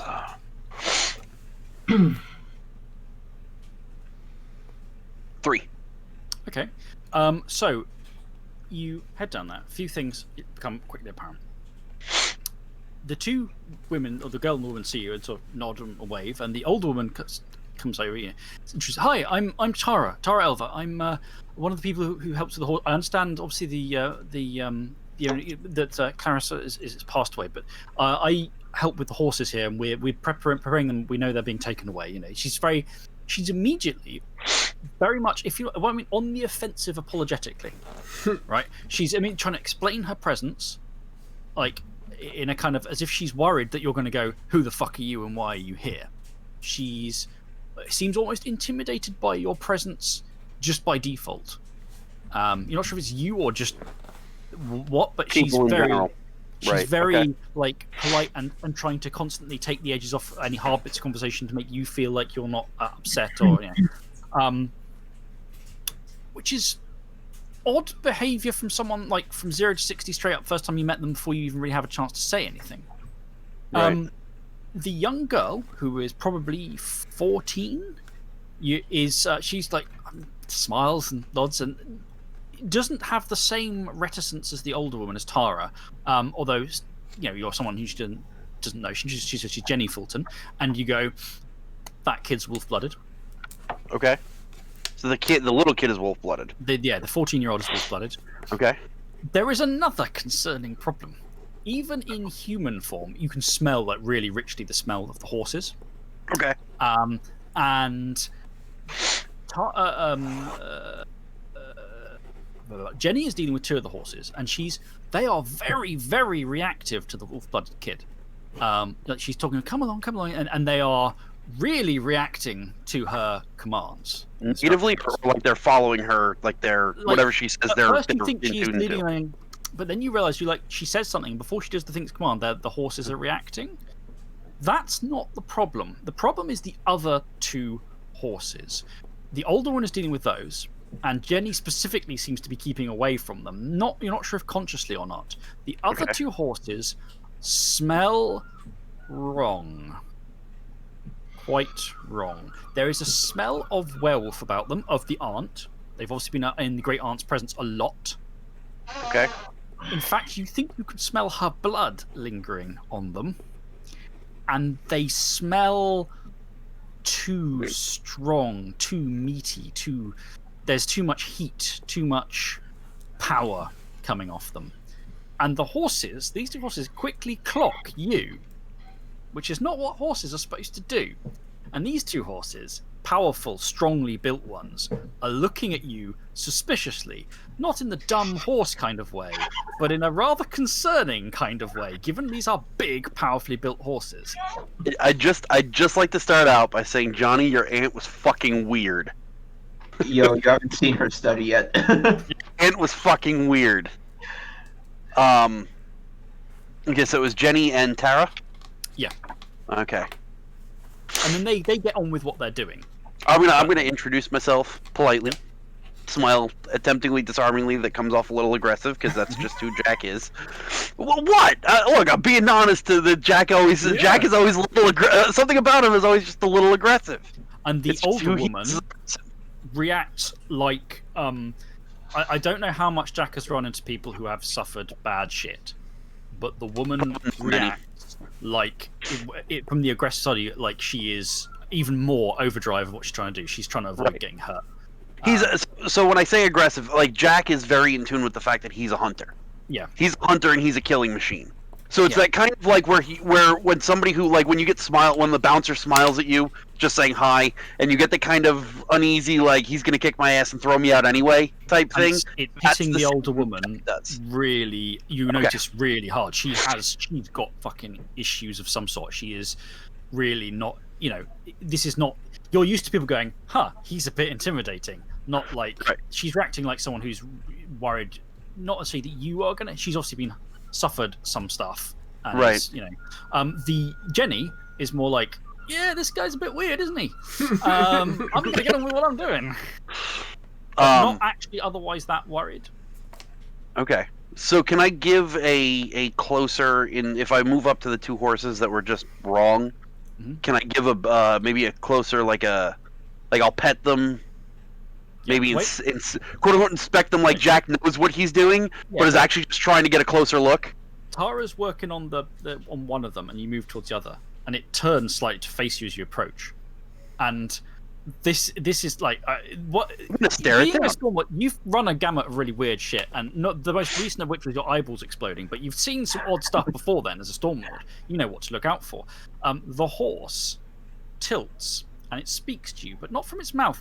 A portion on the side of its neck puckers open to reveal, like, rather wolf-like teeth and a mouth unfolding thing. And in first tongue, it says, "I am watching you. You are pretty sure this horse is claimed." Well, I think we just found our first hunt, boys. I didn't obviously say that, and that was out of character, because the boys aren't here. Yep. Approach no closer. You are not the old wolf. You're right. I'm not. I guess so it's not really. So is it saying it, or is it like in my mind? It's saying it. And it's not saying it loudly. It's like a slow noise, but you can see over the other side by the other horse. Tara has like heard something. Is like going, wait, what am I? Like what's going on? She hasn't clocked what's going on fully, but she's stopped something. I'm going to whisper, but like not. You know what I mean? Like one of those. I'm trying to not have Tara and Jenny hear me. I'm going to stare. I'm staring daggers at the horse. Okay, so the horse I'm pretty sure is claimed. Yeah. Okay, so the look in Jack's eyes is your days are numbered, right? Yep. And I'm going to tell it, and I'm going to whisper rather quietly. You're right. I'm not the old wolf. I'm the new wolf in town. Watch yourself. Are you then heading away? I'm gonna wait for it for a second and just kind of make bullshit conversation with Tara. Yeah. Really, I'm staring at the horse, Yes. but talking to her, kind of like one of those. I'm not really paying attention to what she's saying. It speaks again, and it says, "Do not interfere in the transaction. The old wolf has made bargains. We are due to fulfill them." Again, We'll see. Tara is like hearing stuff and is just like, but not quite. She starts to look around, like looking, and because she's already she's good at covering the jitteriness, but because she's already pretty tightly strung, she's kind of weirded out. And eventually, the horse falls silent, but she looks like she's heard something, and she can't quite explain what she's heard. Her anxiety in your presence has ramped up another notch. Okay. I'm gonna talk to her for a minute, her and Jenny, and just ask them, just general like, hey, what do you guys plan on doing once the horses have been picked up? Because we won't have them anymore. Do they have other jobs? Were they reliant on the old woman for their livelihood type thing? Like Jack's just trying to. I guess there's kind of twofold behind it. One, I want to keep Jenny kind of close, being a wolf-blooded. Yep. Especially because this was a pure territory, and the last thing I want is another fucking pure running around. Yep. But also, Jack always has this kind of feeling for not disrupting the human side of things and causing more stress to this to Tara. It could potentially, with his minimal knowledge of spirits, could potentially drop things in that he doesn't want in the area. Negative energy spirits, things of that nature. Give me a presence plus persuasion roll, I think, to sort of get this conversation going good directions. Okay. Don't have much persuasion. Do you have any? No. Okay, Oh, then God. it's the -1 penalty. For Yep. making a skill. Hey! I do. That's a success. That was not a chance roll. Okay. It was So a you- 2 presence, so Yeah. that was not chance. So you start talking. Tara's quite hard to get to. The anxiety is very brittle. It's also very well masked. She's very much a perfectly normal person. Yes, but it's winding up behind the mask. Okay. But you were able to sort of get her not to calm, but you talked to her a bit. She says she works. She's actually she just lives very nearby. She actually works in Gleesham itself. She does this as sort of a part-time thing for Lady Clarice. And she's like, it's a shame to see it go, but I understand, etc., etc. So she's constantly saying, "Oh, I understand. There's no, I am in no way angry with you, upset. No reason for you ever to get upset with me," kind of thing. I'm gonna smile politely when she says that. But something's up with this woman. Something. Right. Is she basically just a battered woman who's had some really bad shit happen to her, or is she worried about something else. I mean, she's been hanging out with these fucking claimed horses, you know? What the fuck's going on? You don't think she's claimed, and there don't seem to be any spirits hanging. There are spirits in twilight you occasionally spot in the area. Things mostly keeping out the paddock among the trees, straight shifting, cavorting figures. It's things avoiding the claims as well. Yes. Okay. Spirits, if she was ridden, you might not see it without using the Sacred Hunt because it might be hiding within her. But there doesn't appear to be, if you like, a casual riding or influencing. There's no spirit of like fear just hanging around her at the moment. Okay. So what's going on with her? She's very, not cagey, but something's up. Jenny, on the other hand, make a little bit more progress with. Chat to her for a while. She, again, it's for her, it's a thing that's sort of like a hobby. She wants to train to become a vet. You very rapidly pick up she seems to have a knack with animals, and given the horses literally do what she says, you think she has a knack with animals. If she is wolf-blooded, she appears to have some level of influence or control over them, but you're not quite sure what's going on. She speaks they both speak kindly of the great aunt. Okay. Jenny in particular, so she was lovely. You know, she taught me a lot about she knew loads about the woodlands and the trees and the animals and stuff. You know, things they don't necessarily teach in school unless you have to go to the library and get textbooks. She knew her stuff and she would teach Jenny stuff. You don't get an impression that she's done anything freaky and ivory clawrish with the girl. Like, there's no and then she inducted me into the blood rites of the forest witches.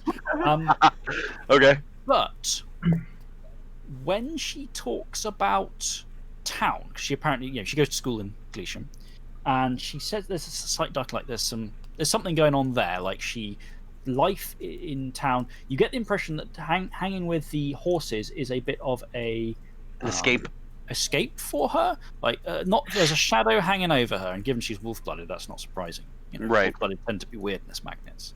And a joke comes up briefly. You can't remember exactly how the conversation comes to it, but it's like, it's better than hang out here with helping with horse series. It's better than doing if we're going to be called witches, we might as well do something in the countryside or whatever. The implication she gives away, somebody is calling her a witch for some reason, and she kind of clams up and is like, well, that was just a joke. I will move swiftly on in conversation. Okay. So I have a kind of an out of game, in game question. So two things. One, the cousin that is getting the horses, they didn't give off wolf-blooded, werewolf, anything. Okay, that's weird. So the second, all right, so it's unlikely of that. The second question is, so like there are obviously people who work this property who are wolf-blooded, obviously, some who are not. Is there anything in terms of, and it's a kind of just a clarification for second ed, is there any reason why we as a pack would want to keep humans away from our domicile, or like having caretakers and whatnot wouldn't necessarily be a bad thing? Only if there's shit you don't want them to see. And that depends on how trustworthy the humans involved are. Like, some packs have humans in them. The humans don't understand they're part of a werewolf pack, but they know they're part of a group, right? And the werewolves will keep them around, even keep them in their houses and stuff, and so that close. But they will never. But there are some packs where the humans will know that there is supernatural shit going on, and that the werewolves are werewolves. Okay. So it really varies on how the pack wants to treat the humans and wolf-blooded, and how trustworthy they think they are, and things like that. Well, the reason I'm asking is because as Jack, I'm thinking it's probably a good idea, at least until we know more about what the old woman did and what have you, to keep these two around. Yeah. I mean, you could. So I'm just trying to think, like, is it the kind of thing that Jack could offer to maybe try and scrounge up the cash to buy the two non-claimed horses, so that there's an excuse for them to be around? You could try. Horses are expensive. So I'm sure I can find some boxing match or something and win a few extra bucks. If you suggest that to them and say, maybe we could look into trying to keep a couple of the horses, buy a couple of them back, Jenny's really happy at the idea. Tara is like, yeah, that'd be nice. She's not sort of gleeful, but at the same time, she's not upset, Right. Okay.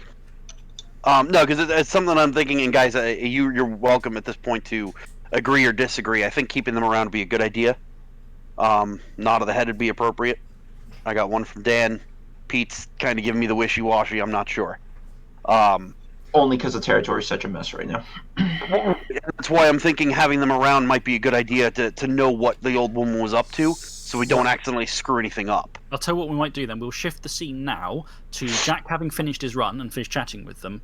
As you're back in the mansion with the other two, so you're literally talking this stuff over. Say, I met them. 2 of the horses appear to be claimed, and there's a wolf blood. So that information is out there, so you can chat over it.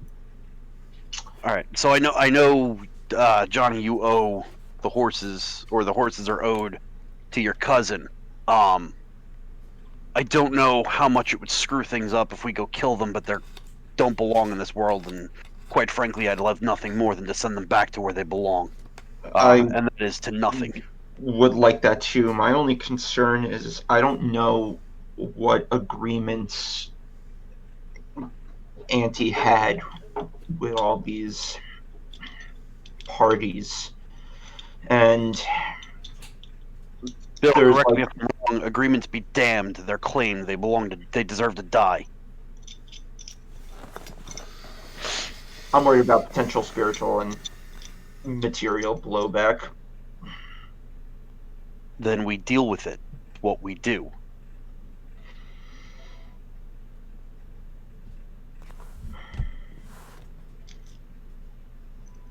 Bill, you're not looking to... Bill at this point is sitting sort of off to the side and seems pensive.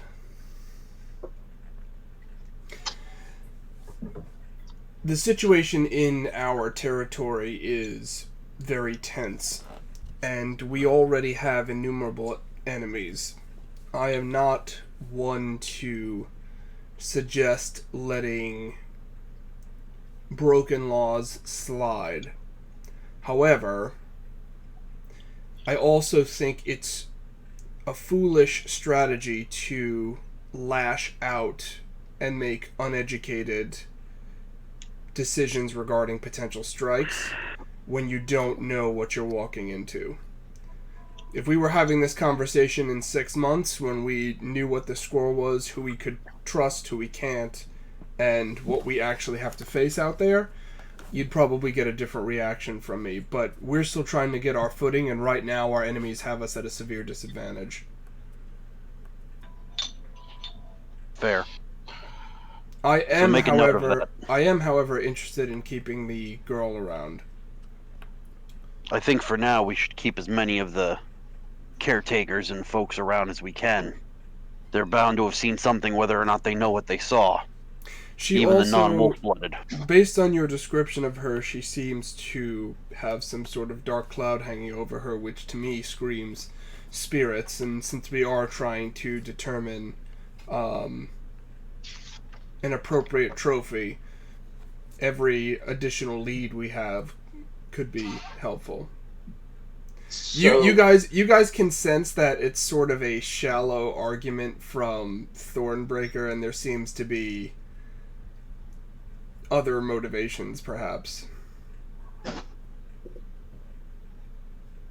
Johnny decides not to pry right now. But speaking of potential prey and other stuff, I looked a little bit more into Jack's theory about this claimed tree.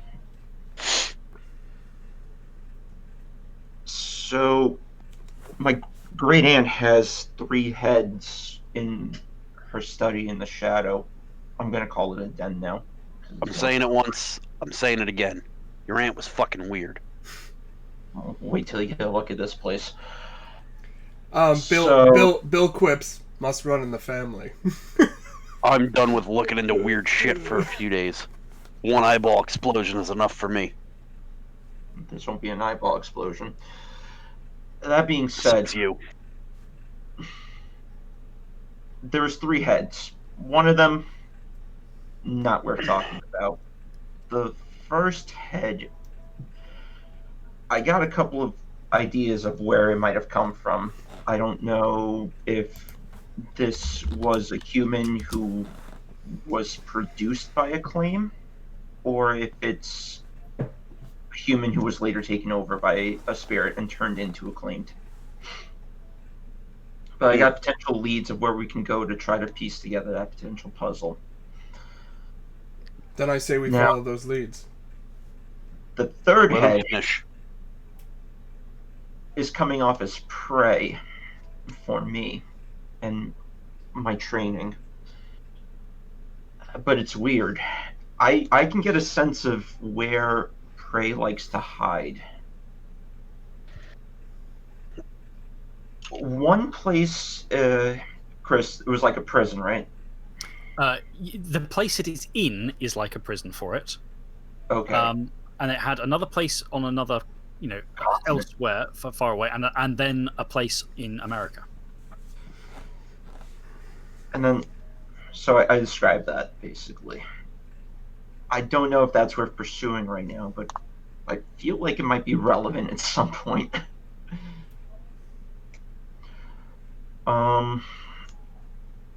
Also, I kind of, Bill, like you mentioned, we're on the back foot here. She has a lot of agreements that we don't know about. I think not her physical study, but her study in the spirit, her laboratory, will have more documentation about what we should be expecting. And I'd like to venture over, but it's messy to get out. I'm just forewarning you guys right now. Bill smirks and says, I can deal with messy. Already lost my eyeballs once. What's a little other mess? Speaking of mess, did we clean up the mess in the glass factory shop, whatever the hell it is? Or are my eyes still all over the place? I'm gonna presume Bill mopped down the glass before he set to work last night. Well, he didn't say he did, so He didn't. nope. And Left in my- fact, when he says I'm gonna trust we cleaned it up, Bill's going to, without missing a beat, say I thought it was an improvement. Are you saying I have pretty eyes? Pretty Such an artist when they explode.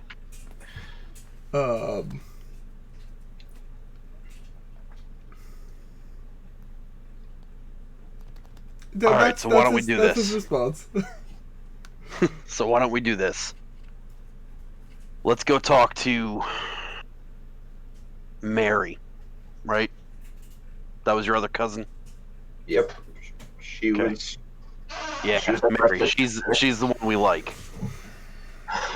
I'm gonna go talk to Mary about this local boy that I saw. Johnny, Bill, why don't you two check the study and see what more you can find in there? If you're going to be with Mary, you should also ask her about your theory about ancient, or old meteorite strikes or whatever. Yeah. You said, Oh, maps. Did we find any maps? yeah, I did. Anybody- And I followed it up with my potential locations of where I think the first head was, or rough idea. I'm gonna grab a pencil off the wherever. I'm sure there's a pencil we can write down grocery lists or something. And I'm gonna draw a rough sketch of the Kestrel Children's territory. Yep. Tonight It's we're gonna smaller control it. than you would expect of a packed territory in this kind of countryside. That said, it was now the territory of one werewolf, and Right. you have to sort of mark the outside of it. So it was probably in its heyday much larger, but still, it's it's a chunk of territory. And does this map have the territory of the spear? What the hell are the spear wardens? No. Does it show what we know of to be their territory or no? You can mark on what you've said. You had a little chat with them. You can mark on a bit of that, and their territory ends well before it gets to yours currently. Okay. But Yeah, I was just wondering if the map had that on there, if it was a big enough map to have what we I see know what you mean. of, If or you're- yeah, you can get a big enough map that would let you go. Oh, it's and over here is their territory, for example. But, right, I'm just gonna a general vicinity here. I'm gonna give a call to Kelly at some point today to set up that meeting. I don't recall how long we have until we need to present this trophy. But 2 we can't weeks. waste any time. All right, we can't waste any time. So we need to at least meet with the spear wardens, get their lay of the land, and see what they think might be an appropriate trophy to show. What Because about obviously they're going to be as against the Enshiga as we are. They don't want Enshiga on their territory, neighboring their territory. Obviously, not if they can avoid it. what about Fairfax? What about Fairfax? They're the other pack. They're bone shadows. Shouldn't we call them if there's an issue with spirits? Get their take on it. Is there an issue with the spirits right now? If there are I think we have issues everywhere right now. If there are claimed around, wouldn't you like to hear if this thing is potentially protected by some sort of conspiracy? There's a chance they'll know. Fair point. Bone shadows. Does anybody have any relations with them? Did we meet anybody from the tribe or from that pack, or did they just kind of show up? You were given a phone number for them by the spear wardens, but that's all. Okay. And to ask to speak to somebody. The name escapes me. Marcus? Was it Marcus? I think she just said Marcus. ask for Fairfax. Yeah, you asked for Marcus is the solicitor who's executing the estate. Okay. We were told that they don't have their priorities in order and they wouldn't come to assist if needed, but at the very least... So the impression you got was that they are much more interested in occult bullshit, whereas the spear wardens are much more interested in fighting people. Right. So... Right. And the eye, don't talk to them about the eye. I don't want them thinking that they can take this as theirs. Chris, really quick. Mm-hmm. Based on what Jack sketched on the map and what I found, are there any locations that I marked up that are within what my great aunt what Jack is considering the territory right now? No, they are both outside the territory. Not by a vast distance, but they are outside the aunt's territory. Okay. In fact, now you look at where they are, and you're looking at the territory that's held. It's sort of roughly, it's not circular. It's hemmed in by a stream and the River Stour in one angle, so it's a bit of an angle. But the top part is roughly circular, except there's like a round dent in a chunk of it. Well, one of the reasons it's less than you think is for no apparent reason. There's an intrusion into that territory, and the points in question are in that area. I circled that with my finger. That is suspicious. Well, it was only one wolf's territory, so it's possible she couldn't hold it against whatever it was. Or she made an agreement that she could get what she wants out of it with very little trouble. Also possible. Alright, well, we each know what we're doing for the day. I'd also like to approach the issue of a totem. I'm a strong proponent of you're not officially a pack until you have a totem. And it leads to a lot of other respect. I know we only have 2 weeks, but it's something we have to look into at the same time. Let's figure out what we want to hunt, and then we'll discuss totem. Fair enough. Okay, I'm just going to call a 5-minute bio break now. So Yeah, if everyone good takes a idea, 5-minute because I was thinking the same thing. use the loo, Sure. etc., and then we'll be back very shortly. All right. Excellent.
Oh, good. Intermission.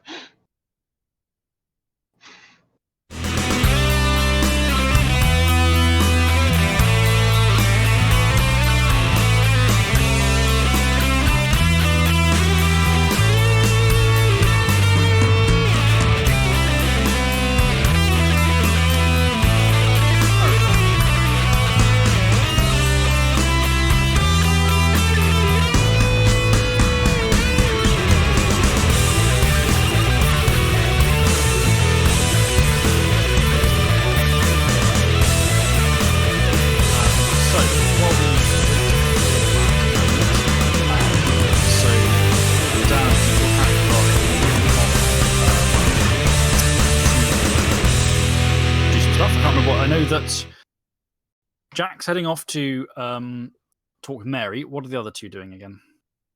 I think the plan was to try to go into the spiritual version of my great aunt's study to see That was it. Yeah. what we could find in there.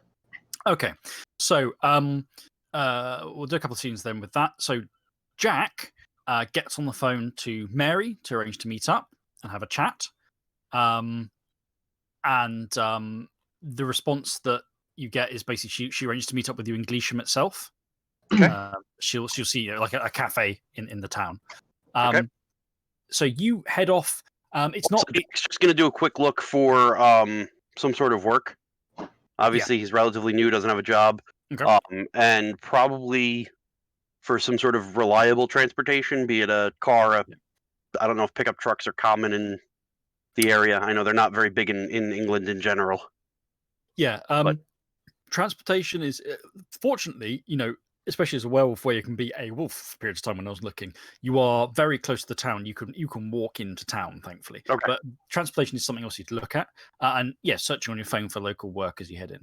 Okay. And we'll get as you head off. The other two. So to get to the shadow, the spiritual reflection, you need to go through the locus. So have fun with the eye, boys. I fucking hate that eye. By the way, I didn't mean to exclude you guys from dealing with Mary. Jack's just about had it with that eye for a few days. Sure. I think it's worth splitting to investigate multiple sources, so it's fine. You so to get through the locus, the actual touchstone itself of the locus, you have to pull the paving slab away, and beneath it is a chunk of twisted glass. Hazy glass. It looks like it looks it's not quite obsidian, but it's clearly naturally formed, perhaps. Touching that and then stepping sideways, reaching across, you move yourselves round a corner of nowhere and into the shadow. And here it's full on the senses. You are standing in this cooling, like there's plink, plink, plink of cooling glass still. The air is hot. The air smells of heat, fire. A smell like burned feathers, and around you the creaking, slightly shifting, sort of tumorous bulges of the glass house's reinforced structure. The aperture out of here is more akin to a mouth leading out of the glass house into the rest of the shadow, although it is there is a door amidst it. It's just sort of crooked and twisted among the sort of sharp jags of glass going down. It's not like the lair with the sort of crab pot entrance, but it's pretty spiky overall. Inside, sorry. I was going to shift into Dalu just because, just for flesh warps, bones crack as you take the stronger, larger, heavier form, and your sense of life. The shadow is vivid and powerful with smells. Out into the open. Also, the other thing is in the glass. It's really hot anyway because the sunlight is coming down, and in the shadow that too is amplified up. And you go outside. Now, in fact, there's no sunlight. It's a horrible spring day, so in fact you're quite lucky there's no sunlight. But the remnants of the echo of the sense of summer heat is there nonetheless. Outside, the sky is this pulsating mass of cloud, which shivers and shakes. With muscle-like contractions. Shapes weave through it, serpentine, and down from it is a haze of rain. And the rain, as it comes down, is speaking, a quiet cacophony of first tongue. And the raindrops they splash off, some of them are taking strange forms, or things are connecting together for a moment into shapes among them and coming apart. There is a distant sort of boom, like thunder. Well, thunder, you think. Presumably it's getting storm, kicking off with a bit of a thunder and lightning in the real world. And here it's a shout. It's an angry, furious snarl in the sky that echoes away. Around you is the chaos of the estate. The plant life is an insane overgrowth, often with shapes forged among it and memories of what it was in the physical world before it became overgrown itself. There is a topiary garden, which is this insane, overgrown, bizarre shapes, some of which are obviously real reflections of stuff, others of which are surreal impressions. The ground all over the place, though, is slightly... There are cracks that occasionally something is hazing up from them. And there's a faint glimmering in the air, akin to the faint fluorescence of the metal struts in the solarium. The mansion is this crazed mass, like someone's packed 7 or 8 different buildings, crunched into one and slammed it down. There are too many floors in most places and not enough in others. In places, there are mixtures of older stonework melding in. One entire end appears to be in a massive stone brickwork face that is quiet and quiescent. Glass bulges from it. The glass stands out most of all, almost shining and reflecting with too much light. And at the edges of all this are the woods, and the woods are these gnarled, looming things with darkness beneath them. They're like fingers and claws reaching around. The place is kind of, you can see spirits capering and skittering away, like small animals, hurrying. Their reaction to seeing movement from the glass house is to go for cover. Before they even really clock who or what you are, you think. Some of the wildlife, the greenery, thrashes and twists itself away in flowing waves of spirits moving among the dormant vegetation. Things of shadow hurry into the corners. On the brickwork of the masonry, chunks rearrange and pull themselves into holes. And there's that occasional faint rumble. And there's this odd sense. Now you're through here physically. There's an odd sense in the air, like pinpricks on the skin. Not pain, but like little tingling, slight haze. It's not something you've seen in the shadow before. However, nothing substantial emerges to bar your way or interact with you. So my first question was, in terms of like what I got from the interior, can I tell if the entrance to my great aunt's study is within the spiritual reflection of the mansion, or is it like more through the mouth on the glass house? And it's so in terms it's one of the wing. Now you're looking at the wing that the Sun and Stars room is in, is the top, which is turned into a head at the end, and it's the top of the skull is, and this of the head is this sort of tumorous mass of glass in the building, and that's got to be the room in question. I point to that. That's the room in question. I just don't know if the best way in is through the outside or if it's through the inside.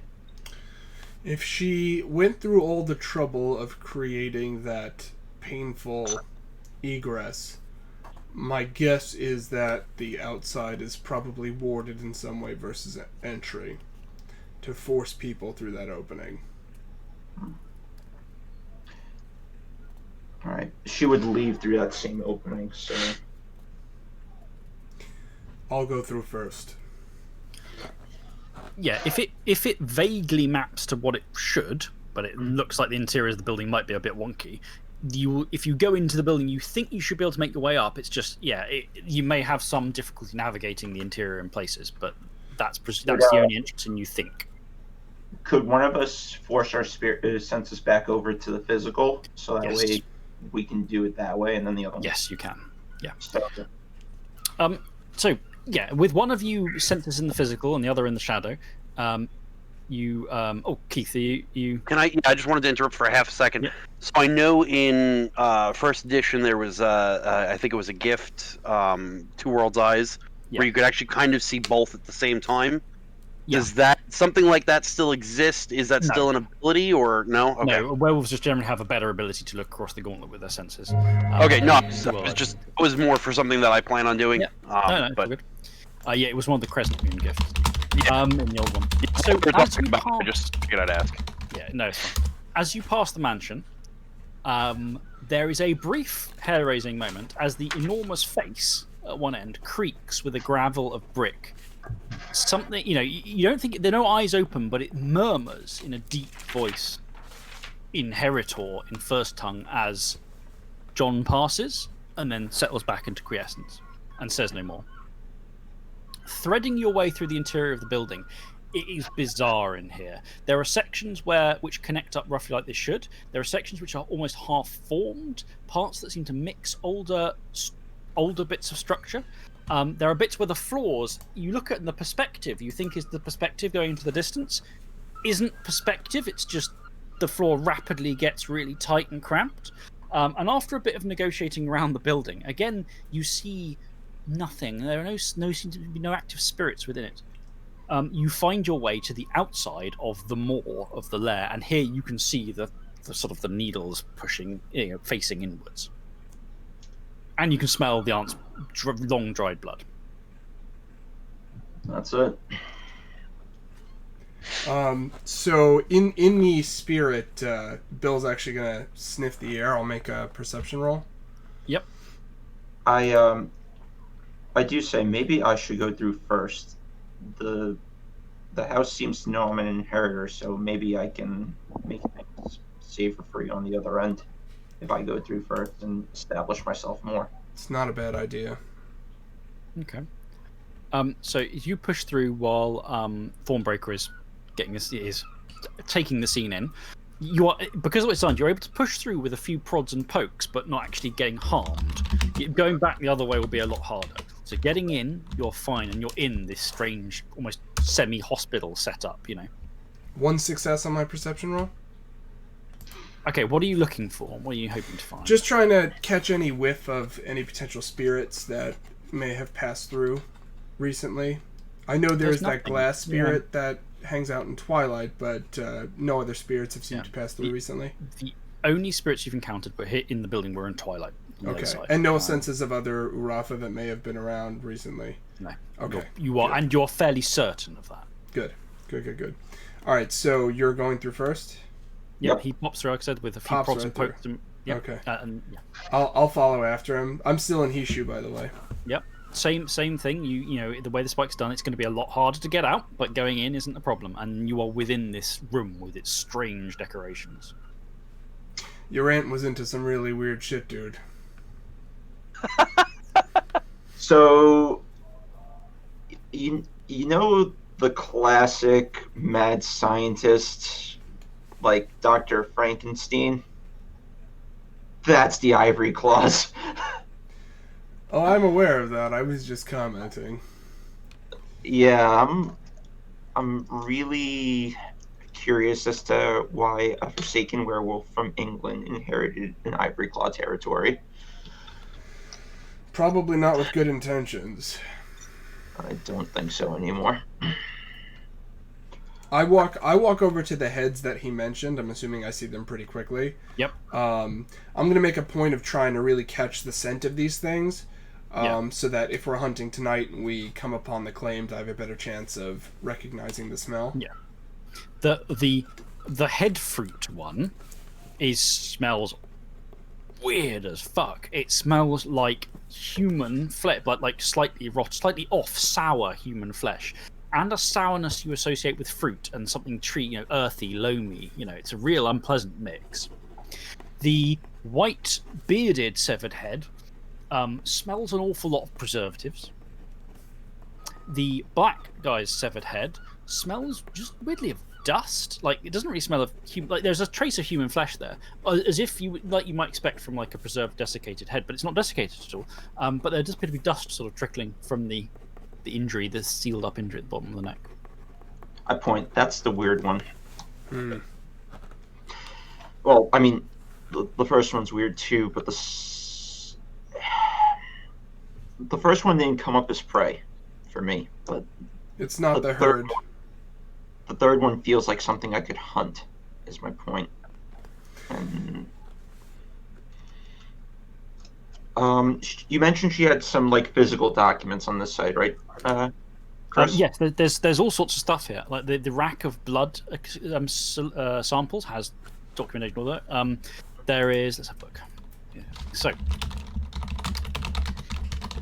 there's the rack of blood decanters on the medical equipment, and Okay. after a little bit of examination, there are hundreds of these little bottles, and the names, although they're in first tongue, appear to be mostly human, like normal human names. Yeah, like a lot of normal human names, and you see as you go, oh, there's Jenny Fulham, there's the wolf-blooded that Jack ran into, there's Tara Elvers, there's the woman there. They're not in association, so it appears to be a collection of human blood samples. A lot of human blood samples. Grant was, bro. Dude, I know. Title of today's episode: Weird shit, bro. Weird shit. Yeah, I mean, a very brief moment's examination research. If you know, it would once you bang the shadows. So I'll tell you now because it's sort of. Oh dear, there's a very sad baby in the background. I don't know if you can hear her. Don't worry about it. Will reveal basically implies that the bulk of, or maybe all of these blood samples are local, like from people in the area. How she got them, God knows. But the glass. There are these glass and blood masks, which use like human-ish face masks of glass, but they appear to have threads of blood, like blood vessels running through them that are pulsing ever so slightly, and they each have a resonance to them. You can sense vaguely, like as if you were in a locus or in a strong area of resonance in the shadow. Each mask seems to have a strong resonance, an emotional resonance to it. They're not fetishes and they're not talons. They're not like, if you like, items you can do stuff with as far as you can tell. You're not sure what their purpose is. There are the severed heads. There is a weird thing that had a load of little threads. It smells a lot of dried blood, of lots of different kinds of dried blood. With lots of little plastic tubing, and then connections to quite an elaborate set of devices. You know, it looks a cross between a weaver's loom and a blood lab's testing equipment. It smells a lot of dried blood, and it looks like when it was active, it was, God knows, the fucking Niver Claws, man. It was something, a lot of different people's blood were being used here. And again, yeah, it really looks like a loom, if anything. And there's just odd shit around the place. You know, there's these severed heads. There's a little wilted, six-pointed, sort of purple star-shaped flower that's a thing of the shadow. You're sure it's scintillating with some sort of resonance. There's a mummified hand, like a wolf hand. Again, it's not a fetish. It's just a wolf's hand, which seems to be sort of trickling with resonance of the sun. You think, as I said, you touch it, there's a sense of heat in summer days. There's a bag of what looks an awful lot like cocaine. Weird shit, bro. Weird shit. Quite a big bag of possibly cocaine. It smells a lot like cocaine, and Wells has got quite keen senses. And there is also the search throws up a couple of other useful bits and pieces. There are some actual talons. If you don't know what talons are, they are one-shot spiritual items that have the power gifted. They don't have spirits in them. They have a portion of a spirit's power. So they're one-shot influences or gifts. And after handling them for a bit, you quickly find out there are, among the weird shit, there are two of these charred bones. They look like human bones, burnt to a char at one end, which are 3-dot fire, influence fire talons. There is one of her glass. There's more of her glassworks here, but one of them is a talon, like a broken piece of prism, which is a 2-dot light influence. And there is a rough, stony, almost egg-shaped thing of brown and reddish, almost metallic stone, which is it's called a dragon's egg bezoar, which is a 2-dot primal strength talon. So that gives a temporary like gift for a while. That if you activate it, you get the effect. It's like activating the primal strength gift at 2 dots. Okay. So in this case, it would be you'd get as if you had primal strength. You would get it for the scene. You get 2 extra dots of strength. And those are one-time use things. Those Those right? are all one-time one-time use, use things. Yeah. Okay. The kind of things that a high-end werewolf might just have lying around as backups, or Sure. these Right. a lot of packs use them for trading with it among each other because they're they're proper power. So and that's what you sort of there is some more paperwork in First Tongue. It's not making a huge amount of sense to you. There are no big stacks of handy documentation of her occult experiments or whatever. Okay. I guess a lot of these are agreements were through word of mouth and other rituals, and nothing would been documented. It's a shame. So I'm assuming is the that phosphorescent stuff along the struts of the glass roof visible right now? Oh yes, it is. It's glowing. It's and now you're here. Can I have I'll have perception checks, please. Sure. 6d10 for me. Remember, you can take any form you want. So if you want to take wolf form, you get +4 dice. Yeah, I'm Actually, actually gonna do that. I'm gonna do that too. Let me find it. So I shift into Urhan. This is gonna be 9 dice for me. Yeah, it's 9 dice for me too. Come on.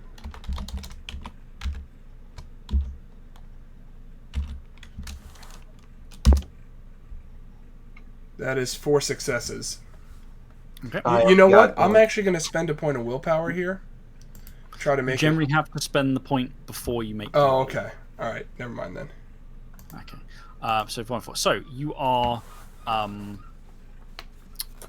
examining that and the whole place. And so first thing that becomes evident, the strange rippling in the air.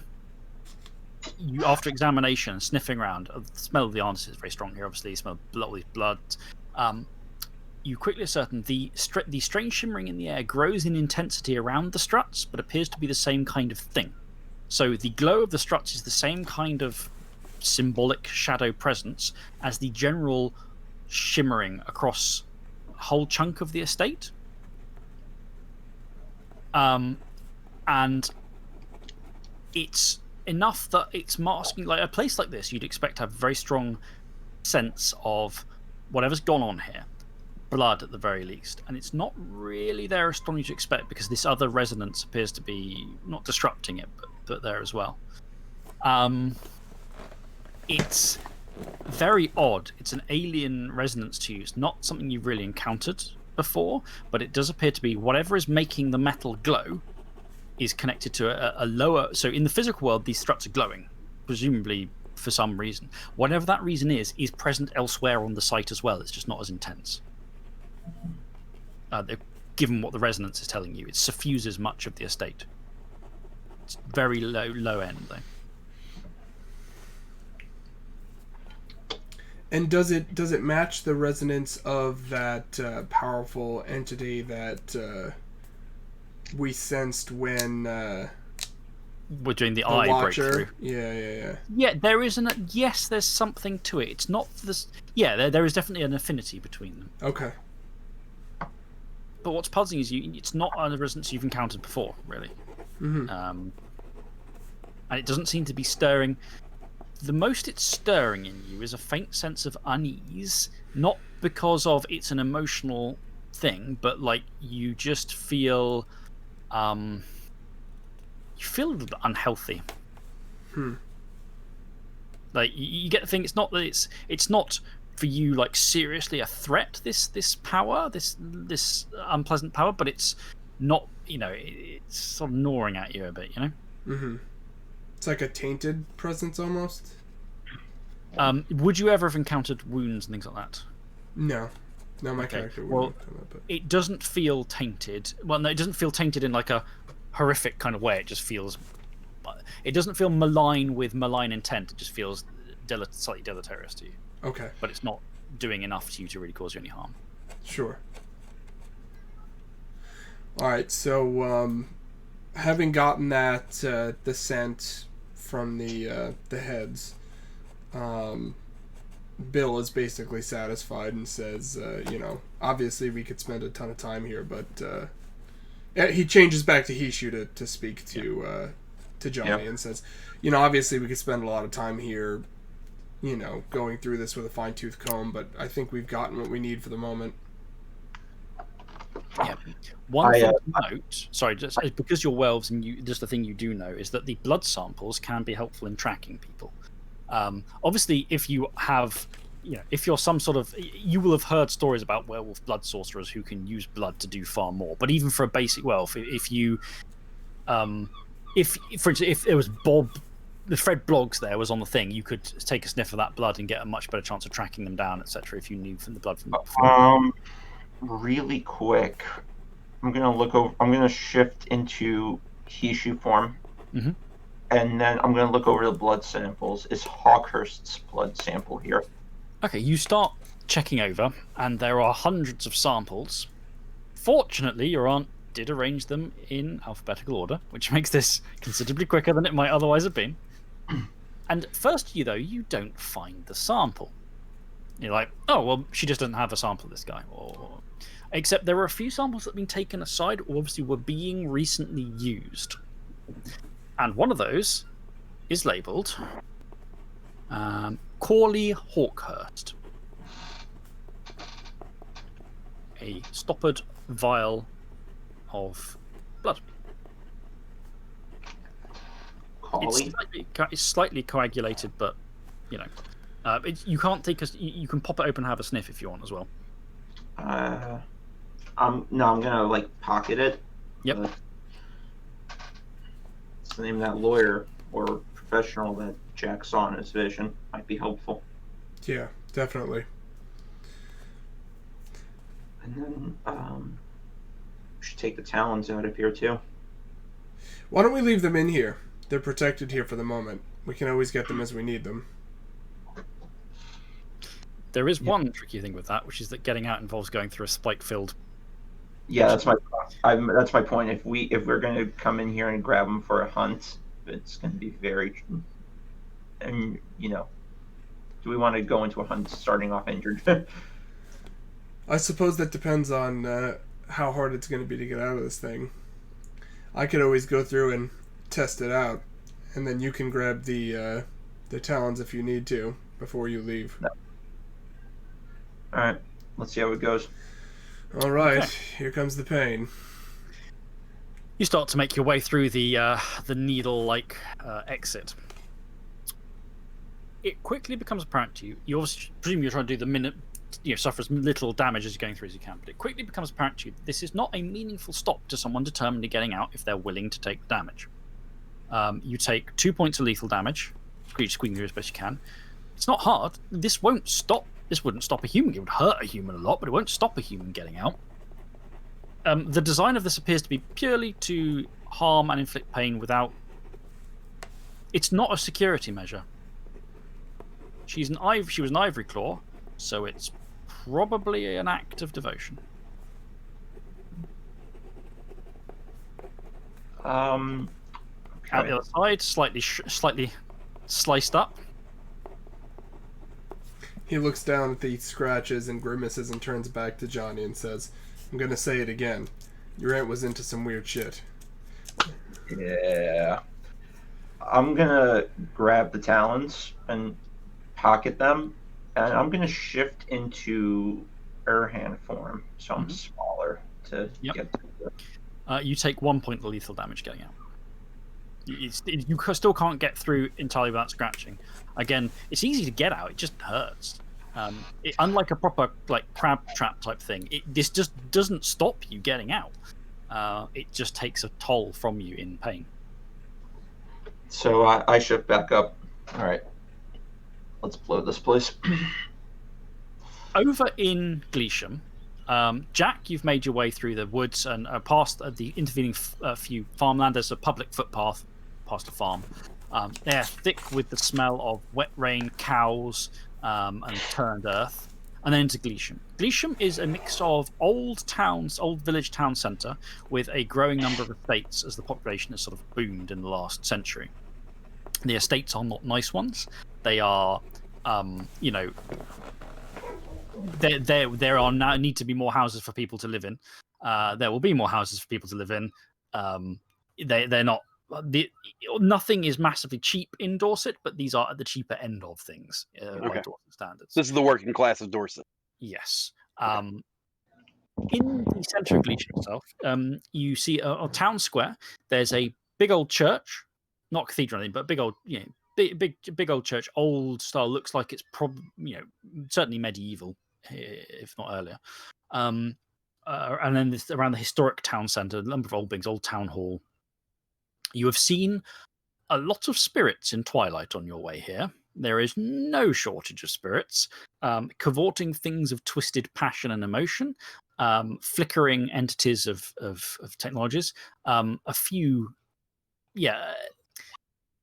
you have been watched by a particularly odd group of spirits who are occasionally popping up and looking at you, who appear to be. You've seen fear spirits before.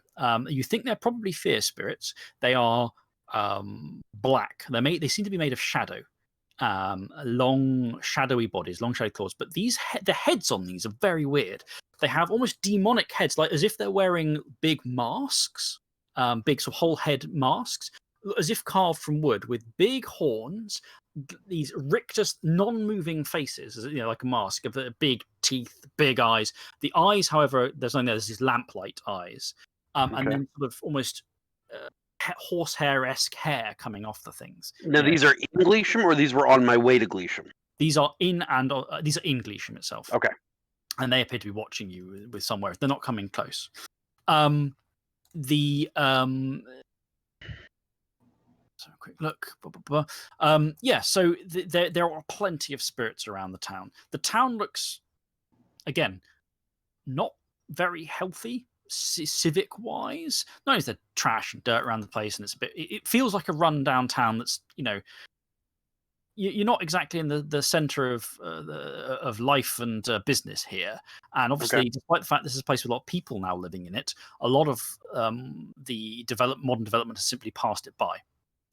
The shops look pretty crap. A lot of them are shuttered, so it's antiquated, but not in the good way.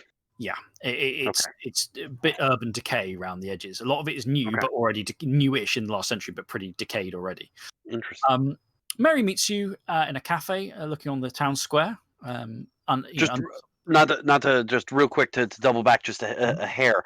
When you say it's urban decay, but it's relatively recent construction, almost to the sense that something is going on, urban decay, or the sense that they built it and then forgot about it. Both. Okay.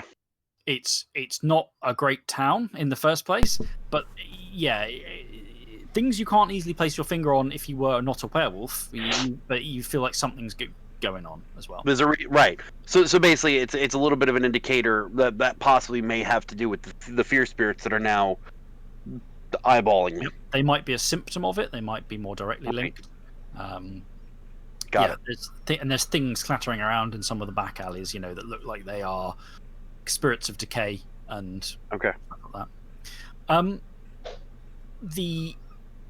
So Mary meets you under a big umbrella over a table, rain pattering down around you. And she sits there sipping some tea, smiles at you in relief that you are not dead. How's John doing? Is he okay? Yeah, he's all right. He's hanging in there. Okay, well, as best as can be expected of somebody who just found out they had an aunt who had a lot of money and then they died and left them a giant estate, and now we're trying to figure it all out. And his two best friends are here, and you know what I mean.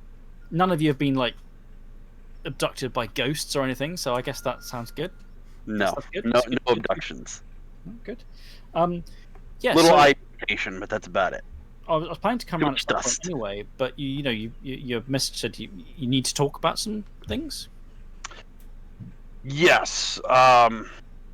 The rain pattering down around you is relatively. There's no one outside. She's chosen an outside table because no one else has, and the rain pattering down around the umbrella means you think sound should be fairly masked for talking about sensitive things. If a spirit gets close, all bets are off, but they're hanging back for now. First things first.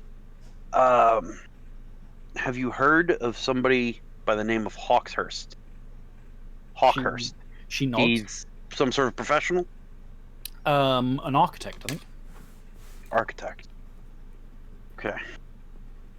What's his name? I only caught a last name. It was jotted down on a piece of paper somewhere. I don't know. I don't know. She gets out the Gleesham town map. Where one of the things if you go to the tourism office, then you get the map, and it's one of those things where you open it up. It's got a map of the thing, and then around the edges are loads of adverts where all the local businesses have paid to have themselves put in. And she sort of paws over them and goes, taps, and there's a Hawkhurst and Associates planning and building and architecture firm. It doesn't say the guy's first name, but it's and it's got a point on the in Gleesham. It shows you where the firm is. I'm gonna take a picture of that with my my phone. You can have the map. Yeah, I mean they give them away for free in the tourism. One less thing I have to carry. One less thing I have to carry, and besides, I tend to lose things. I had another couple of questions for you. Have you heard of any sort of meteorological events that are significant to the development of the town? Could be very, very far in the past, perhaps. Meteor strikes, anything of that nature ever happened here, even in the town's history. She was blanking until you mentioned a meteor. She was like, I don't understand why the weather is a bit... was actually the right specialty, which makes sense because Jack kind of drank his way through college. When you mentioned a meteor, she goes, well, yeah, I mean, I guess John's not much up on his family history, is he? The estate, right? So for a long time, it used to be...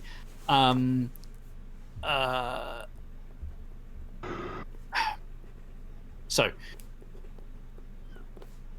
obviously, it's been in the family for a long time, the estate. There was another family before that, but there was a...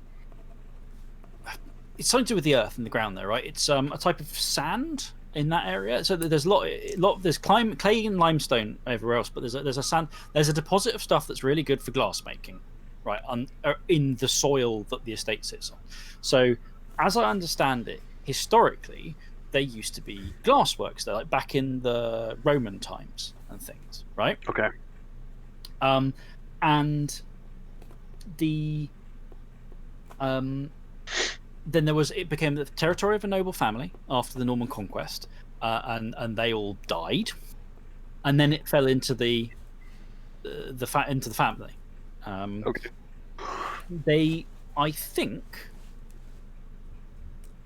I think I can't remember who it was. I can't remember if it was great aunt or someone else in the family said they'd done because of the unusual soil, and they were digging up all sorts of archaeological evidence. Whenever they did any renovations, the pot shards and all sorts of bits of glass coming out, right? So they did but not very many other samples of like human habitation prior to the nobles. It was like people went there to work, but they didn't live there or something, or they were going there to excavate, to take things. They did a survey or something with modern technology. Like the family got someone in and say, like, what is up with the soil here? And they took away samples, they took it to a lab, and they said that there was unusually high levels of certain silicates or something, because there'd been a meteorite or something. They thought it was a meteorite had fallen with a load of stuff, bam, in the middle of the place. And they thought that was probably early Bronze Age. Okay. Maybe before, but Anything in particular happened to the archaeologists that would work the site? No, nothing in particular. But I do remember them saying there was some stuff on the toxicological reports, though. As well, like there was some stuff. I don't know. I never saw it. They just said there was some stuff that maybe there was something in there as well that was not very healthy for people, and maybe that was why people hadn't lived there. But then and they said, of course, the family that used to live there, the nobles took it after the conquest. They all apparently came to a bad end. But obviously, since our family took over, it hasn't really been a problem. So I don't know if there's something bad in the earth. It's obviously not bad enough to stop people living there now. Would that be something of public record? I imagine the town hall might have something on it. Yeah. Well, seeing as we're fairly new, would you mind looking into that for us? Well, I mean, we can go over to town hall in a minute and ask if you want. Sure. Sorry, I'm just not very good with people. No, it's fine. If you haven't noticed. No, it's fine. A couple other questions. We saw we were thumbing through some old paperwork, and she mentioned something about an orchard, maybe exclusive, possibly part of a country club, something of that nature. Anything like that ring a bell to you? No, but there are a number of orchards around here. Obviously, a lot of the land's cows, dairy. Right. But, on some of the limestone, there's some orchards, apples. People make a lot of cider around here. Anything that's popular around Samhain? So the only the nearest place that makes me think there's an orchardry. She sort of points at outside the edge of the town map, off that way. There's one there that's I think has been doing good business, like not locally business, but like they package up and they sell their stuff on the international market. They've got some awards for their cider or something. Okay. Yes, they're doing good business. None that are relatively exclusive, though. Well, I mean, they're orchards. They're all exclusive. They're all private land. You can't just walk on there and kind of, Well, no, I tell a lie. Sometimes there's some old traditions where there's scrumping, where people go and take apples that don't always belong to them, and make cider and with them. But and then some places, some places it's kind of like more of a everyone's in on it rather than it being literally nicking stuff. Right. A lot of places around here have a few traditions around that. Certain times a year, maybe get some people involved and things like that. But apart from that, you wouldn't be allowed on one of these farms' land to poke around their orchards apart from the scrumping. Okay, 'cause stateside. The reason I ask stateside is usually around fall. Up in upstate New York area, they have essentially they call them apple picking festivals, where they invite people onto the orchard and let them buy a bushel and they can pick however many apples they can fit in their bushel and yada yada. You take it home, everybody's happy, hunky dory. That's Did a bit like that sort of thing around here? A few places do, but a lot of places don't. A lot of places don't. Especially these days. Like she points out those ones there, near here. I wouldn't go wandering around those orchards just nicking apples. Some guy with a shotgun will come out to have a word with you. Anywhere, any of them the particular favorites of Claris's that you know? Well, she did say that she had. She's still thinking. Yeah, she points at one of the farms, the Reds. She had some kind of agreement with them for a supply of cider. Went over there sometimes. I think to talk to the farmers there. It's a little place, little private, little farm, Okay, out of character. I'm trying to remember. Mary is aware of the fact that werewolves exist. Yes, she clocked. She's a wolf-blooded with enhanced senses that can apparently pick up werewolves. Yeah. Okay, so then she may know that was something more significant, or not that level of involvement that we've gathered so far. She only knows that the aunt had some dealings with that orchard. Okay, so she may not know of things of major significance. She wasn't that ingrained in the werewolf stuff. Okay, I was just trying to figure out what we knew of her level of ingrainment in werewolf. Kind of change the leading questions. So, I guess my only other question would be, she had a lot of notes about a bell. Something about a very large bell. She points at the church. Perhaps a clock. Maybe even I look at the bell in the church. Is that would that make the type of sounds that I heard? You heard sounds in the shadow. Right. You could look across into the shadow if you want. Yeah, I'll take a gander. Okay. The town around you is a combination between war zone and historic monument in the shadow. Literally, there are streets that look like they've been shelled. And there are streets, there are masses of buildings crammed on top or packed onto one another as if slow motion aggressive fighting. There are spirits all over the place. The roads are these thick, tarry, almost rivers with metal things clattering and snarling along them, in like angrily snarling anything that comes near. The buildings, these crumbling, the church there is about 3 times the height in the shadow. Shnikes. Okay. And rears up bulbously, and it sort of looks almost organic. And Okay. but there is a mesh cage, like a bird cage, but with thorns and spikes inwards, pointing towards the massive bell that hangs there. And above that is this creaking mass, like a rookery mass above it, and then eventually the peak above is lost in the spirit clouds. So when you say that the cage around the bell, it's almost like it's an aviary cage trying to keep the bell in. Yes. Okay. She points. Well, that's the nearest bell. It's got a bit of a storied history. I think the Civil War, like a cannon shot or something, blew the steeple down, and they had to rebuild it and things like that. Killed someone. The cannonball hit it, and then the bell dropped and landed right on the bell ring. Or that's the story, something like that, anyway. Any other significance of the bell itself? Perhaps where it was crafted? Maybe, but I don't really pay a lot of attention to, bells, to be honest. More local history, I guess. I don't really go to church. Oh, that makes 2 of us. Okay. What do you know about employment in the area? I suppose what you're looking for. There's seasonal labouring work in a lot of the farms, around town, it's a bit ropey. A lot of people who live here don't actually work here. They go elsewhere to work, and okay. But and there's a lot of people who if you want shop work, you could ask around town, see if there's shops. But that's the kind of thing that gets snapped up pretty quickly. Our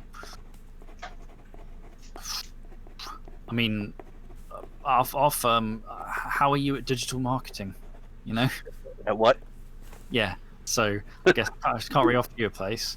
Most employment's going to be on the farms, I think. There are other places, you could, I don't know, join if you can drive, maybe a taxi or, Uber and all that stuff. Okay. I'll have to keep my ears peeled for something that's a little more appropriate for my skills.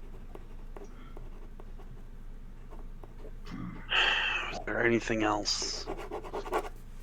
I'm going to just real quick flip out the mobile and shoot a text message over to the other 2. Hawkhurst, some sort of architect, going to look into it. Bell may be related to church in Gleesham. Gleesham needs, I guess, I don't know if maintenance is the right word for it. In other words, he's trying to tell him that the spirits are running a little wild over here, and it needs some tending, if you will. At Hawkhurst, I shoot back a text. I think the first name is Collie. Assuming I'm not in the spirit at this time. That's not how the timelines are going to match up.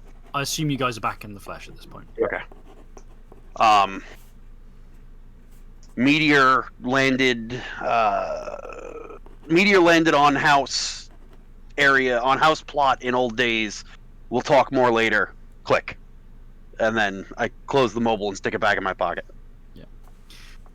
So Mary finished her tea. So shall we check out the town hall then? You wanted to look at the report, the theme. Yes. And then I think I'm going to take a gander over to Hawkhurst and Associates. Architects need builders. Builders need carriers. That's true. I'll go with you to town hall. Then I've got to go back to work. Okay. Yeah, of course. So she heads over to the town hall with you. You go inside, nice old building. Go in the front, and there's a desk. A woman there says, "Oh, what are you here for?" The town archives, and there's a point to the wing over there, and you read through. There's essentially a small town library. When I say there's a small town, it's an archive on the library. There's also a small town library, but this is not that kind of library. It's where they keep a lot of the old, the old microfilm with newspapers, the local, the Gazette, the Gleesham Gazetteer, and all that kind of stuff. And she goes in, chats to the woman behind the desk, one of the local staff. He says, "Oh, what are you looking for?" Well, there may be in the archives a record of a survey that was done on the Kestrel Hall Gleesham estate, and basically did that come here? Did Great Aunt Clarice lodge a copy here, or lodge the record here?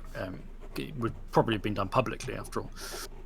So you wait among it's slightly not dusty, but there's a certain smell to places with lots of old books and records in it. You know what I mean? There's no windows in this particular bit of building, so artificial light buzzing. Your werewolf senses pick a lot of this stuff up much more intensely than they ever used to. The hum of electrics, the quiet ruffle, and the woman comes back a little while. And, here we go, and opens up a sort of secure file container, like something to protect the material inside from damage of time and elements. Right. And yeah, it was lodged actually. It was lodged about 15 years ago, when the survey appears to have been done. The lady in question placed it in the archives as a matter of record, but I don't think anyone's ever looked at it. It's nothing of.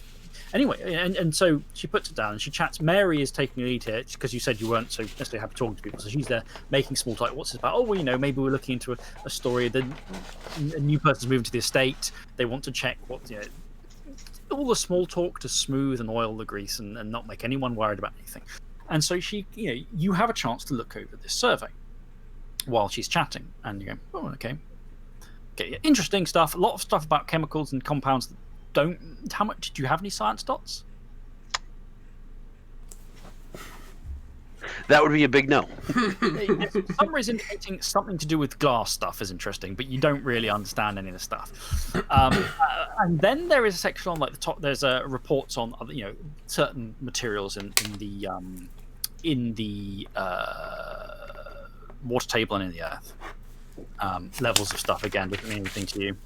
Some of it has apparently something to do with farming levels, whatever. Yeah. And then there's the bit at the bottom with a bit of an alarm notice on it. No one apparently ever looked at this. So presumably Clarice looked at it, and no one here has ever had reason to. So they haven't noticed the radiation warning at the bottom. Oh, wonderful!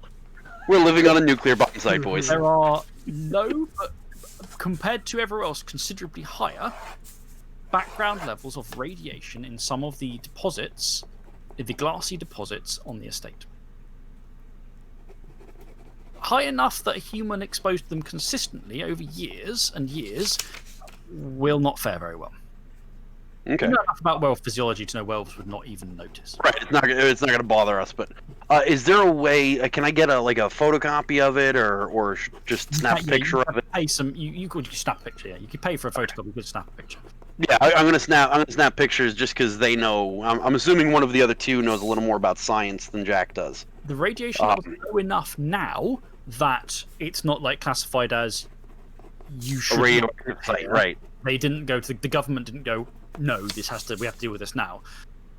But given that they are now background, but slightly present higher radiation levels, they were probably a lot higher in the past.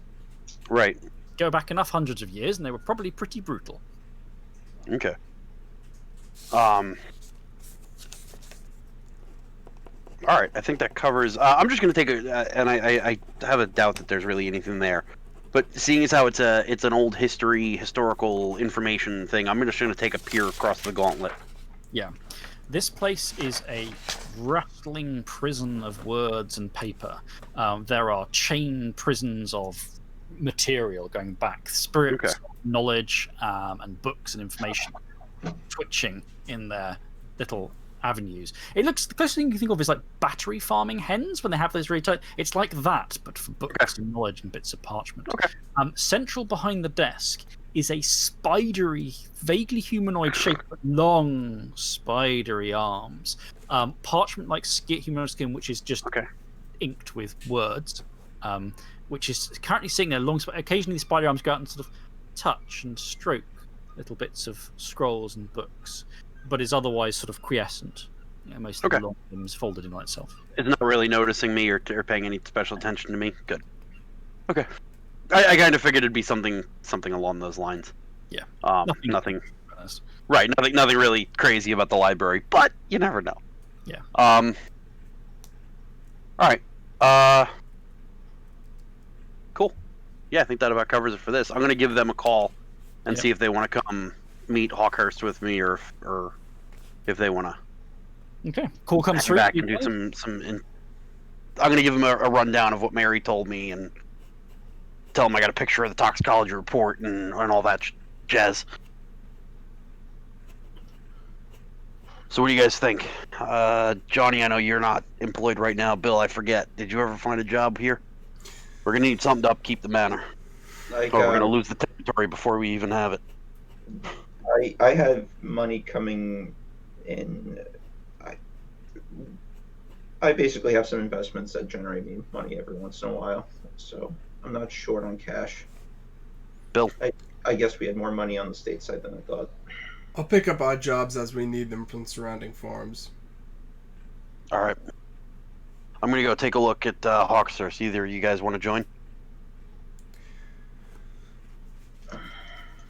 He's definitely either wolf blood or one of us. Be a good idea to get a feel on him, a general gauge anyway. I have his blood sample, I think. Don't ask. What time is it in You're game at this point? into weird shit, dude.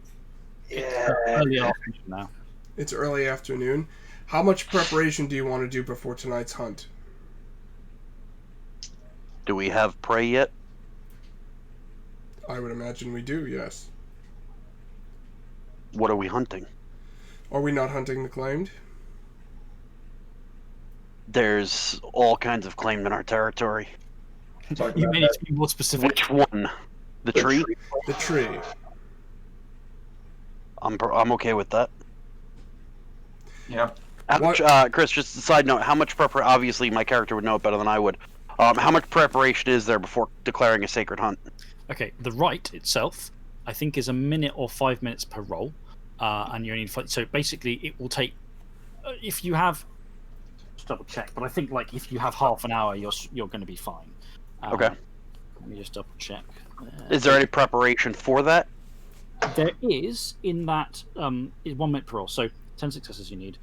There is preparation from a sort of player perspective in that you have to match. It has 4 symbols, and they have to all be represented in the performance of the rite. Okay. And the symbols for the sacred hunt are the hunt, prey, claws or weapons, and blood. And so, depending on how your character performs that, there might be more or less preparation. Okay. So the prey would be the head off of the tree. Yeah, you could have the head as the thing, and that will be the focus, right? You could then be like, the hunt, so we're going to mark ourselves with this, we're going to cut ourselves with the glyphs of the Cisco Dire itself, or take wolf form as we go, to be it, one of you will pursue the other. Weapons or claws could be again something to do with that, and then blood. If you see, you can, like, sometimes you can just ad hoc the things with whatever you've got to hand, werewolves often like to do a little bit more prep and, like, have some, I will have a sacred ritual mask that I use for the hunt and stuff. Right. Well, I'm going to assume this is probably Jack's first time calling a hunt. Yeah. So it's kind of going to be one of those things I think we'll organically kind of figure out what our pack's rituals will be for these things, if either of you are opposed to that. I think the rituals are typically tied to the tribe that you would learn the sacred hunt from, right? Because You can bring the tribe in, but you don't have to. Oh, okay. Yeah, no, that's fine. In this case, this hunt in particular is about our tribe claiming our territory and proving to everybody else that we're going to play, or our pack, I'm sorry, are playing in this space and we're a force to be reckoned with. Yeah. So bringing the tribe in for this one I don't think is as important. This is more about our pack, waving our own stick around. So I'm going to assume we will probably decide on some things. Obviously, each one of us will have a little bit of flair on it, but we'll kind of come up with a pack general sacred hunt ritual. If that's all right with you guys. If you have anything you want to add to that. So, You should be leading it. Bill says that I'm going to lead this one because we're hunting claimed. correct. If we decide to hunt the pure tribe, the pure pack, Dan will lead it. Bill will lead it, obviously. And if we go after Hosts. Hosts, then Johnny, you'll be the one to lead that. But in general, like, I may choose to wear a mask for that hunt, or smear the blood of my enemies on me, or something to that effect. Whereas Bill may decide to smear his own blood in a form of protection, but generally speaking, the way we go about the whole thing will be more or less the same, with our own personal flares thrown on it. I think to think about it is that you choose the dice pool you use for it, essentially, and so it has to represent that. So if you're all doing the same thing, it might be your dice pools aren't as good. That said, the Sacred Hunt is fairly easy to do. Generally, it's not a massive challenge to pull it off. Generally. So Bill says that he wants to sit you both down and tell a story before you do the Sacred Hunt, and that's why he'd rather you head back and you guys can look into Hawkhurst the following day. All right, sounds good. I'll be back in a half hour or so. Okay. So you two are still poodling around the. Are you guys just settling in, basically dusting off bits of the dusting off the room, poking around the estate and stuff? Yeah, I was gonna poke around the grounds, see if it could. I'm gonna see if I can find any caves after that particular phone call. Okay, you go searching for caves. You don't find anything like that because if you remember, Albert mentioned there are flooding issues here. Oh, right, right. Because but there's the River Stour and then there's a stream going in which you're in the wedge there. You're not that high up. Okay. So you poke around. You don't see any caves. There is a basement. There's a cellar to the main building, but that's sort of it. While you are poking around again, you're struck that the spirits in the area are keeping clear. They seem to be pretty well trained on the base, presumably from the elder who was here to generally keep the fuck out of the way. The only thing of note as you are poking round is when you go near to the river's edge, you briefly see a spirit. The River Stour. Your estate doesn't go right to its edge, but you're low. You can see it, the Stour itself, across a field. And as you're looking across down towards the river, you see in twilight. No, it's not in twilight. There's a thrashing of the water as something emerges and forms up from the water. So it's in the physical. Something has just manifested. You hope to fuck no one who's watching this, although it's not in any place. It's not a place that there's a riverside path, but there probably aren't actually humans around. And one thing you were warned about when you came over, when you encountered some other werewolves before you came over, was that the river spirits in the southern UK in particular, and across the UK, are generally bastards. They are very dangerous. They are often very useful, but they are very dangerous. They often also take the form of folkloric figures such as river hags, Jenny Greenteeth, Black Annis, and such like. Okay. The Stour does not take that form. The spirit that rises from the water, made of water and then coalescing to something harder, looks more like a warrior. And you look at you've seen probably in passing some flicking to TV, you may have seen what Anglo-Saxon warriors, their war gear was, the kind of thing they wore. And he looks like a man rather than a woman, which is unusual for the rivers. Bearded man in battle dress, Anglo-Saxon war armor, including mostly full face helm. It's hard to tell if it's corroded or it's just the fact that bits of it are made of water. It's constantly shifting back and forth.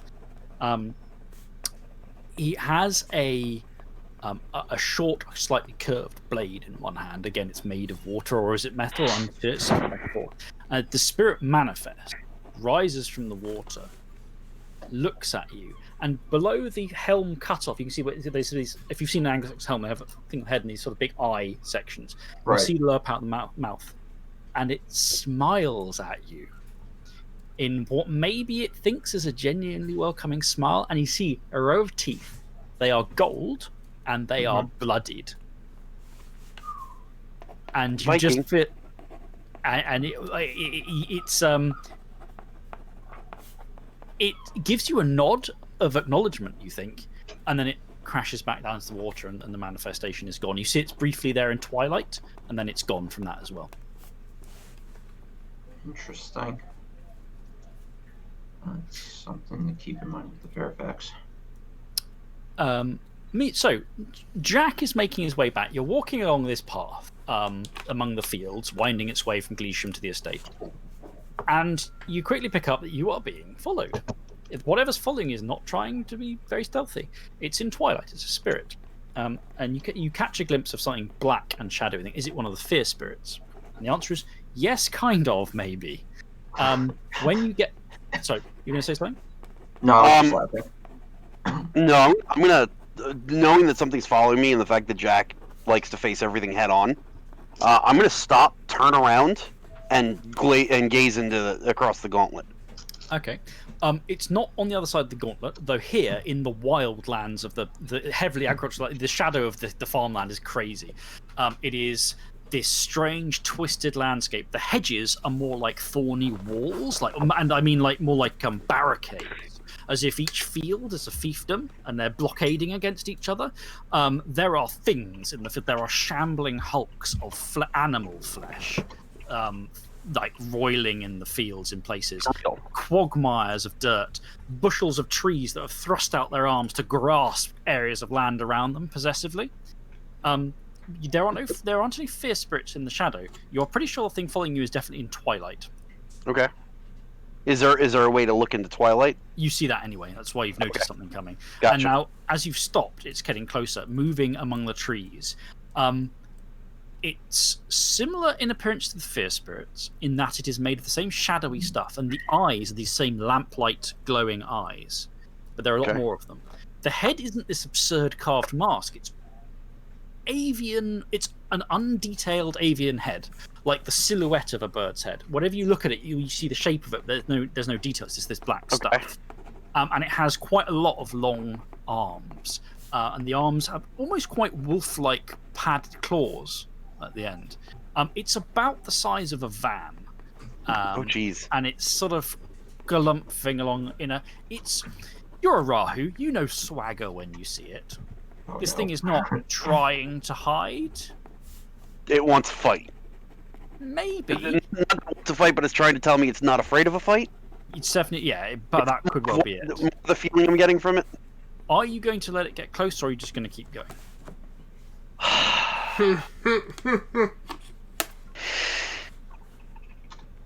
Fuck. I'm gonna let it get closer. Okay.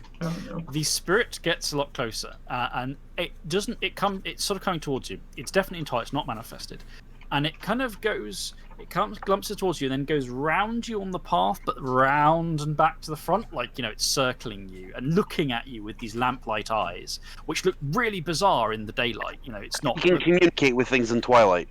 Yeah, it can hear you, and you can hear it. Okay. Can I help you? The beak, the shadow beak, cracks to reveal a slightly darker darkness within, and it says with a rasp, "You're new." Observant. Are you one of the Silver One's whelps? She could only be so lucky, but no. Like maggots to a corpse, you have come nonetheless. Not exactly. A friend of inheritors. There is an inheritor. That seems to amuse it in some way, but unclear why that's funny. The spirits, God knows, spirit humor is fucking weird. You find that amusing? I do. I'm just gonna confront him on it. Yeah, I do. And why is that?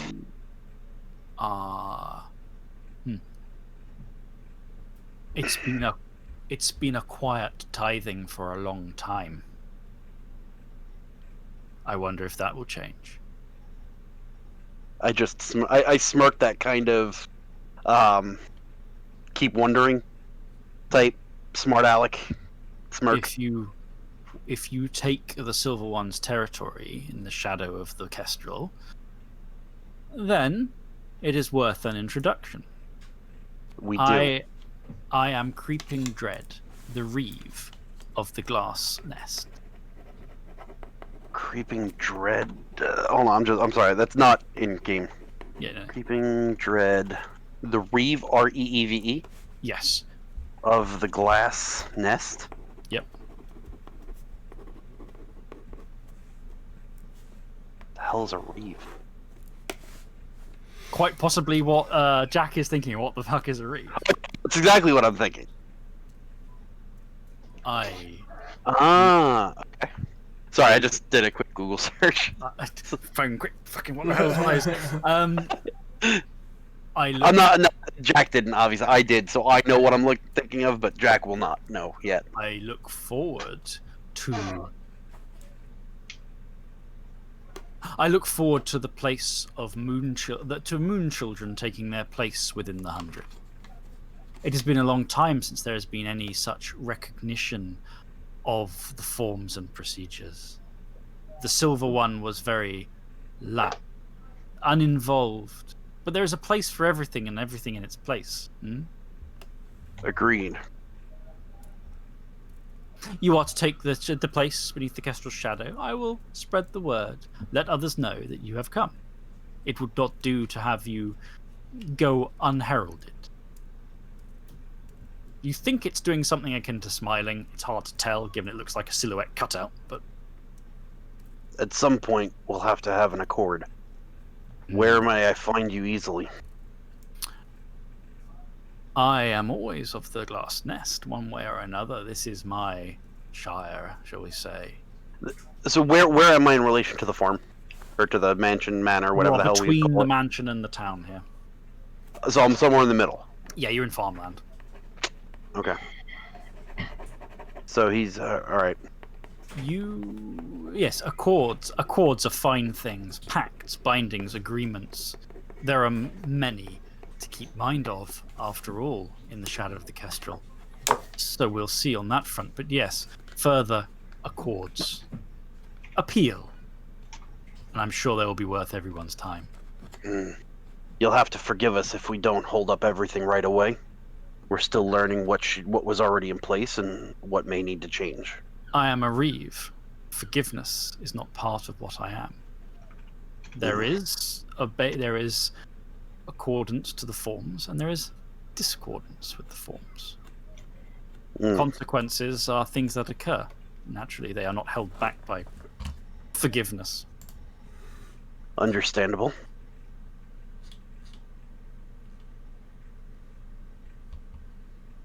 We will meet again.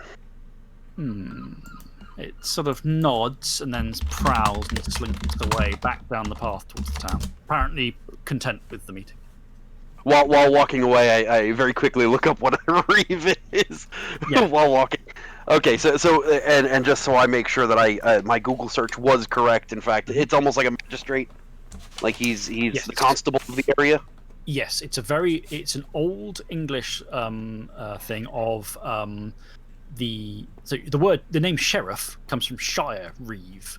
The shire reeves were the shire scale law enforcers and magistrates, if you like. Okay. A reeve, so a Dorsetshire is a shire, county is a shire. A reeve is a much more local one. I can't remember. I think it was tithings that they were called. The areas that they dealt with.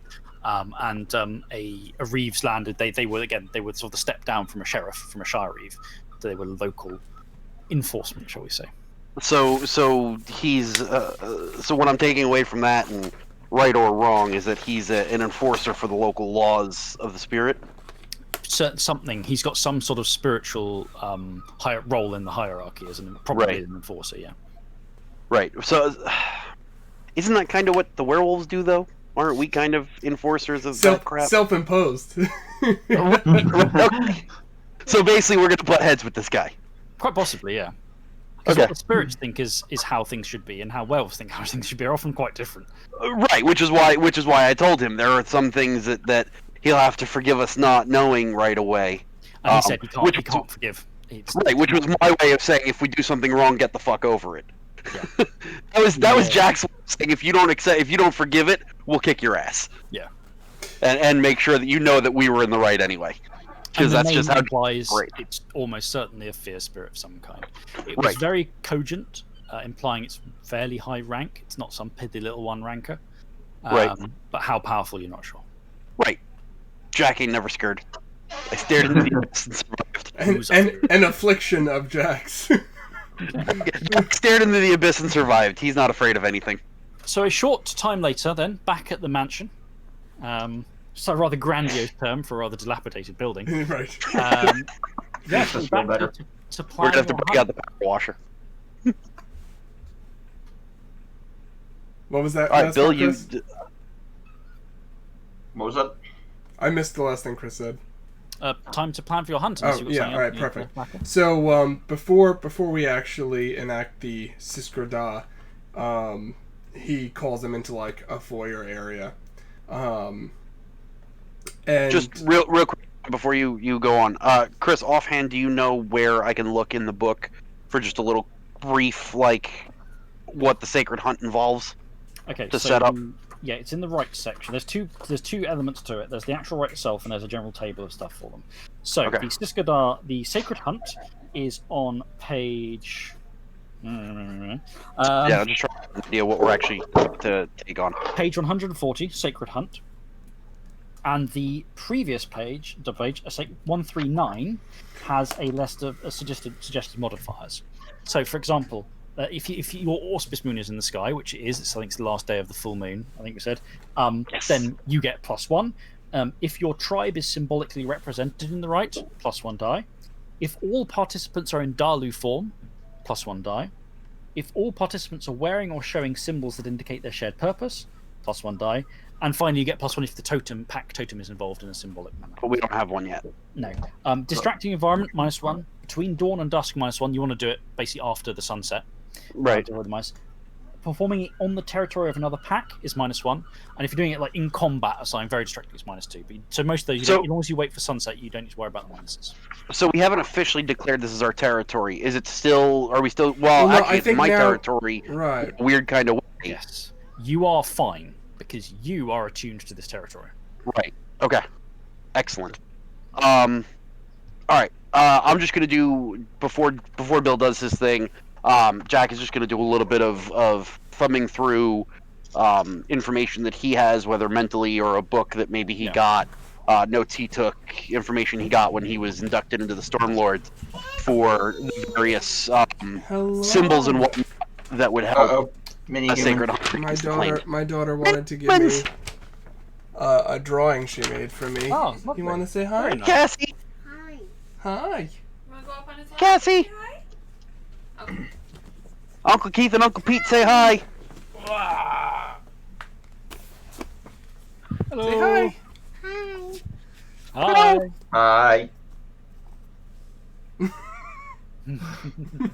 Are you enjoying your playground? She can't hear you. You enjoying your playground? You play set? Yeah. Yeah. Yeah. Okay. Is it fun?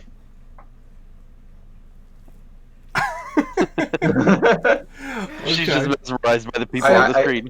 Say bye-bye. Have fun. Bye. Bye. Bye. Bye. Goodbye, tiny human. Let's go color more. The littlest wolf-blooded. The littlest Yep. little Yeah, right? So, anyway, alright, so we all gather in the foyer, and, Bill turns to Jack and say, you mentioned that there was a meteor strike here in the past. Yes, before pre-Roman times, according to my research. According to Mary's knowledge of the town. Shouldn't call it research. Bill pulls off his shirt, revealing his various scars, from battles past, and he had procured a small bowl of like some of the ash from the glassworks in the glass house, and basically paints some sigils for his auspice and stuff on his chest. And he starts, "This story is true. In the time before the Sundering, when Urfara stalked the land, and Amahan Iduth cast her light into the darkness, powerful spirits walked Pangaea, which we call Idigum. Urfara could not strike down these spirits, so he imprisoned them, some beneath the earth, and some within Mother Luna's grasp. A bunch. However, in the ages that came to pass, some of the Idigum escaped Luna's grasp and crashed to the earth. It is my belief that the Watcher may be one such Idigum. We have inherited Father Wolf's sacred duty. It is our purpose to eventually re-imprison these Idigum. We are not ready for this task tonight, but we can perform some of his duty." He goes over and he paints the sigils of their auspice on their chest, tearing their shirts open and making the markings. So sure, tonight we have the joy of running, as Father Wolf once did, to hunt the sacred hunt. I'm going to attempt to use the Song in Your Heart merit here. Okay. Do you have a page reference? That's going to be on page 107. Basically, Yeah. by telling the story, listeners can take the inspired condition as a persistent condition and gain a beat every time they take significant action inspired by the tale. Yep, that's pretty tasty. Okay, so you all now have the inspired condition. When your character takes an action pertaining to that inspiration, you may choose to resolve this condition. An exceptional success on that roll requires only 3 successes instead of 5. So exceptional success and 3 instead of 5, and you regain a point of willpower when you do. Nice. I like it. Yep. I'm just not sure how to symbolically include my tribe in the ritual here. Never giving up. So possible things. So it might be something you don't do today, but you do in a future thing. Things like, lightning charred wood from a tree that's struck by lightning. There's a staff is one thing. Okay. Facing, going out in doing the right in a wind.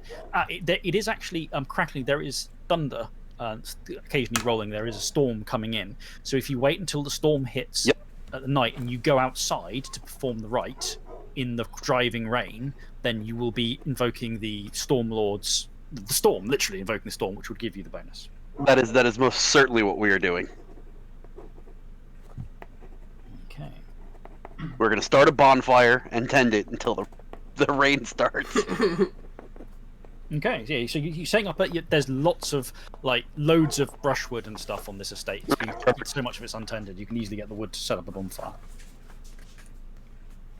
Would something like and just kind of reaching out and maybe it's a little bit of a reach, would something like a I don't want to call it an idol, but some sort of symbolism of Thor, god of thunder, would that be an acceptable thing to that?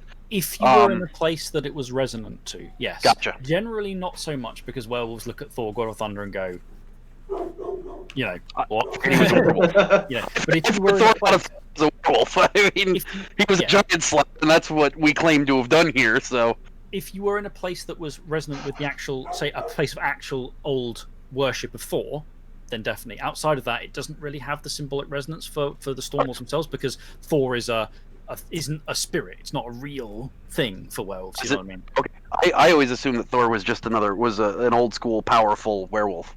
Oh, well, if he was a giant slayer, that was his whole thing. He was a giant slayer. I figured he was just an old stormlord. It's possible, but and using the symbology and using Thor involved with other stuff would work, but just an idol of Thor by itself wouldn't really have power. Right.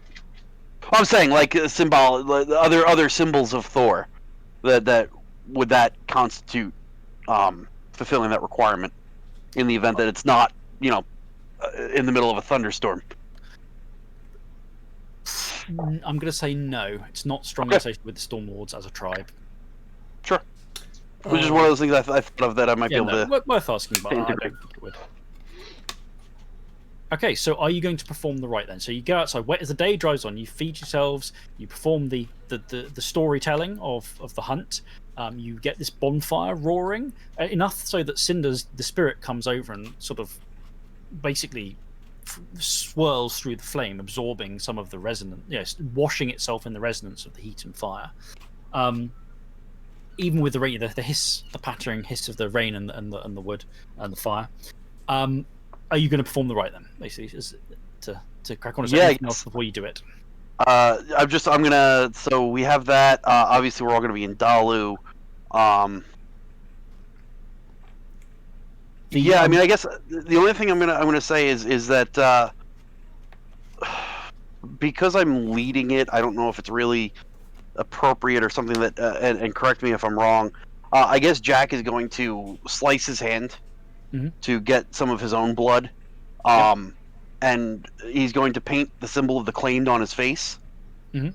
Because as part of it, he's going to be the claim that the other two symbolically hunt, because Yeah. we don't have anything for that. Yeah, that's absolutely fine. And then, because it says here, just looking at the bonuses and whatnot, it says all participants are wearing or showing symbols that indicate their shared purpose.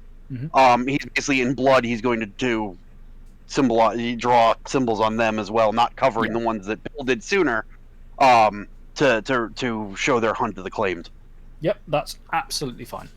Okay, so in terms of looking at the dice, you have got you've hit So I got 4 4 of the bonuses. bonuses. So you got 4. So the important question is, what is the stat and skill you're going to be using to perform this rite? I have no freaking clue. Because that determines sort of how you do it. So for Right, instance, the so- thumb one is the dexterity plus athletics, which is the mock hunt, chasing around, sort of dance around the fire Right. one. So there are other ways you could do it, essentially. I've seen Rite Masters do all sorts of weird things. The storytelling one, so like expression and presence, doing the whole rite as a story. Literally having a fight, which I think was strength and brawl, which was like the fight between the right, one of them is the prey and one's the Sounds like attacker, and they were just Jack is beating the shit going to out do of each things. other. That sounds like Jack would do things. So who wants to step in? So you're making the dice roll because you're the leader. So in that, if you want to use strength and brawl, for example, that is absolutely what you can do. You get the bonuses from being in Dalu form, which is +1 strength. Oh Jesus. Okay. There is no, you don't roll to. You will bruise the shit out of each other as you have your mock, and it's a ritualized, it's a ceremonial fight. It's a mock fight, Right. yeah. But it's so you're gonna hurt each other, right? But it's nothing that will be lasting for long. It's a bashing damage at most. This isn't a roll to see the damage. It's a roll to perform. So, what is your strength plus brawl, including the bonus from? Including all bonuses across. Yeah. So strength and brawl would be 8 plus the additional for being Dalu would be 9. Yep. Plus the 4 additional bonus. Do those count as bonus dice or? Yeah, bonus dice. Yeah. Okay, so then it'd be 13. 13d10 total. Yep. So you're rolling 13d10. So yeah, get to it, and we'll see how it goes. You are almost certain to pass this. You have 9 rolls to do this in. What did you get? I got 7 for my first roll. You got 7 for your first roll. Right, straight to exceptional success. You don't even need the Inspire to tag that. Okay, so Those are the first punch. you have just gained the right. Firstly, I'm going to add a beat to the pool because that's just happened. Told you You've I'd give just him to his gained voice. the symbolic focus condition. Ooh. Your power of the symbolism of the rite is extremely strong. You are filled with the symbolic power of the rite you're invoking, becoming a channel for it. You now achieve an exceptional success on interactions with spirits, with 3 successes instead of 5, and your effective spirit rank is increased by 1. Nice. Is that just the person Master. doing the Just ritual? him. Just him. Okay. This resolves when you get an exceptional success on an interaction with a spirit, or if you fall into death rage, or if you break any ban you possess. You don't have any bans, so that's not a problem. Okay, so I have symbolic focus until I get an exceptional success with the spirit. Yes. Yeah. Got it. All right, and then I guess I got to roll that again. Yep, you've almost finished the rite in one roll. Oh, really? That's right. 2 successes. No, You got rolled one more 5. You rolled I 5 can d10. roll another 8 there. Oh, you got to roll up. Jeez. Okay, yeah, you need to roll a lot more dice than that. I have it. So I got the other 3 that I need. Okay, yeah. So you So I got have 3 total on my Okay, second success. So it takes you 2 minutes of this ceremony, and then as you complete the ceremony, you step away from it. You've been in this mock fight, literally grappling, pulling, but it's in a formulaic way. It's in a way with the body language of each other. You understand what you're doing. You are all hurt, but it is nothing serious. But it is enough to remind you of the pain of the hunt, the ache of muscles in pursuit, and the aberration of flesh, the violation of flesh that is acclaimed, which is the meat of your body turned dark with essence. It is spirit infusing the physical in a way it should not. You, as werewolves, are the perfect balance. You are the perfect balance between flesh I think and that's the shadow. second exceptional success, by the way. No, you got one. You got a total of 3 successes on the second But- roll. And thing, the inspirational, I thought dropped it to 3 successes. You means it's can, exceptional. but you don't have to, and I wouldn't if Oh. I were you. I'd save the inspiration. That's some other point. Got it. Okay, I thought that was just that inspiration was just on doing the right. No, Okay, no, my no. mistake. No, Okay, it's sorry, for my the, mistake. it's for the purpose of the story, which is the hunt rather than the right. The right is Got also it. part of that, but there's no point doing expending it. Okay. No, I wasn't sure. I thought that had to be used up for the right. My apologies. No, nothing sort.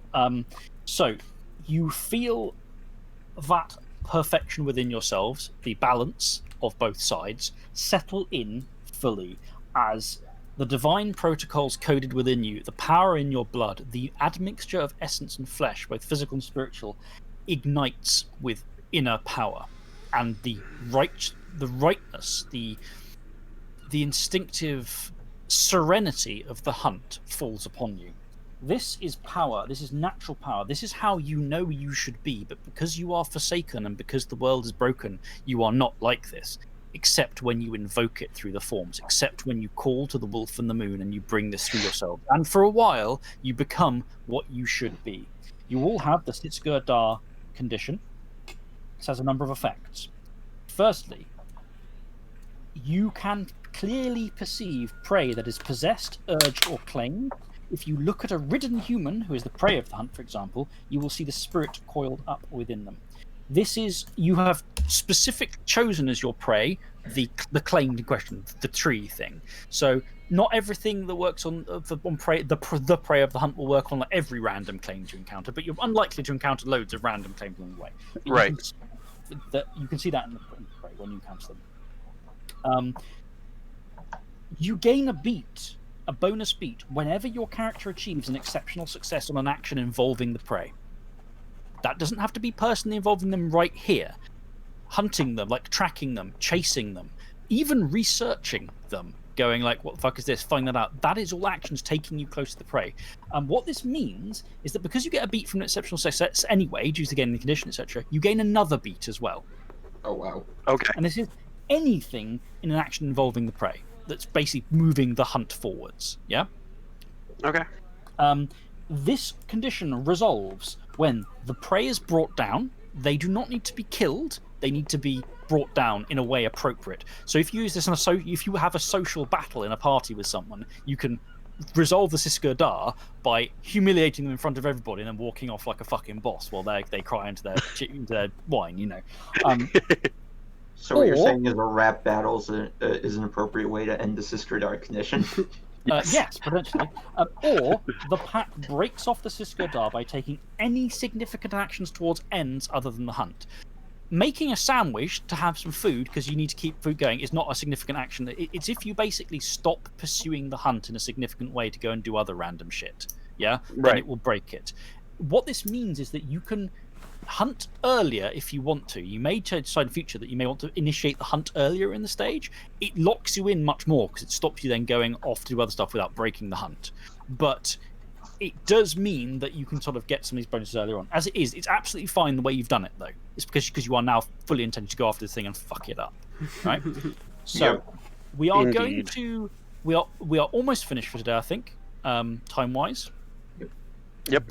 Before we finish fully and before we get to XP, so the scene is with it. The bonfire burns on the poorly tended lawn before the creaking shadows of the old estate mansion.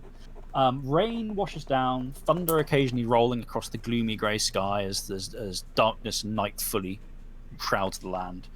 A spirit of glass and fire watches you as you sanctify your bond as pack and hunters and declare your sacred intent to bring down this prey.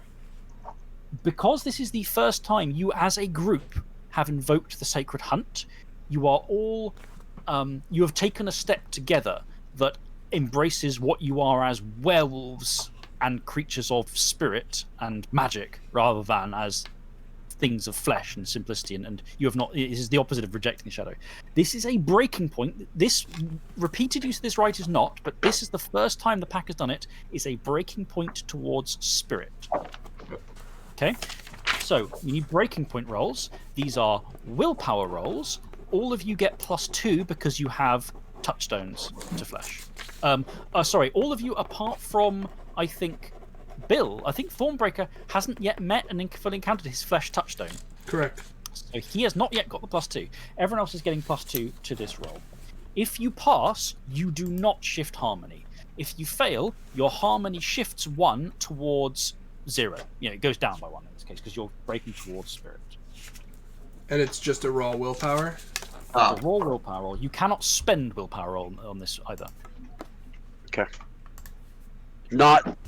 So it's not your current willpower; it's your total willpower. It's your wits plus composure. Okay. Resolve. Sorry, your resolve plus composure is your willpower. Yeah. Yes. I made it. Okay. All right, and then we get a bonus 2. So I got 4. I got 1 success. I got 1 success. I'm being brought a lovely drink by my daughter. Aw.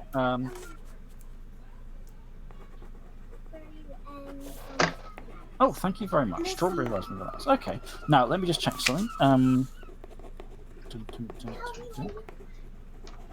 Okay, I will. Thank you. There's not any rules for what happens if you.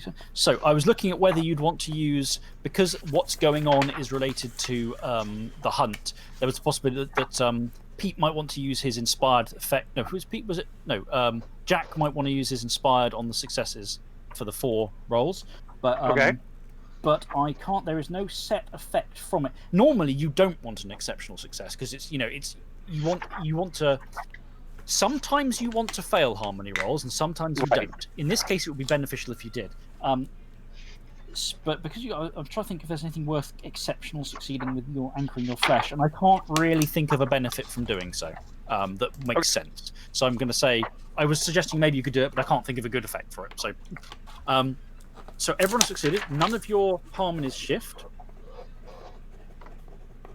Oh, I'm being. Thank you. Oh. Is this mine as well then? Yes. Oh, I've been given lots of milkshake made by my daughter. Awesome. Okay, so the roll from none of you have shifted harmony, but it is worth noting things like this are the kind of thing that can cement or change your werewolf's position on the harmony chart. Sometimes they come with heavy modifiers. I didn't put any modifiers on this. It's the first harmony check. I just wanted to have it sort of see what happened with it without weighting it too much, especially because none of the characters have gone out of their way to make it more likely to break or not. Right. Yeah, so we will leave it there for the characters as they prepare to hunt across the Blackmoor Vale in pursuit of the tree that sprouts heads as fruit, and whoever it is that tends such a thing.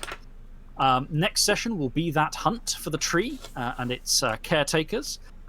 Today we are now to finish off with aspirations and XP. So you are currently on 11 beats. You go up to 14 because you turned up. Next session, you are likely to get quite a lot of beats because you have the inspired thing. You get extra beats when you get exceptional successes on the hunt and all that and all that and all that. However, aspirations. We'll start with Jack. How are your aspirations looking? All right, so I know we had a discussion kind of out of character about whether or not the Cinder, Ember, whatever the hell his name is, that maybe he would make an appropriate pack totem. I don't know necessarily that we made a step towards that, but we certainly have found a spirit that we might consider as a pack totem. So I don't know if we want to count that. Is one of your aspirations get a pack totem? Get a pack totem. Yep. I will allow it because some discussion that happens. Like if it was just repeated sessions of we just discuss it, I wouldn't allow it. But for the first time, you have made a bit of thought progress. I'll give you a point on that. Okay. I initiated the Sacred Hunt. Sacred Hunt is one of mine. Oh, yep. That's good. That aspiration is now done, so you can replace it with a new one next time. Okay. And then establish territory. So I made a connection to the territory.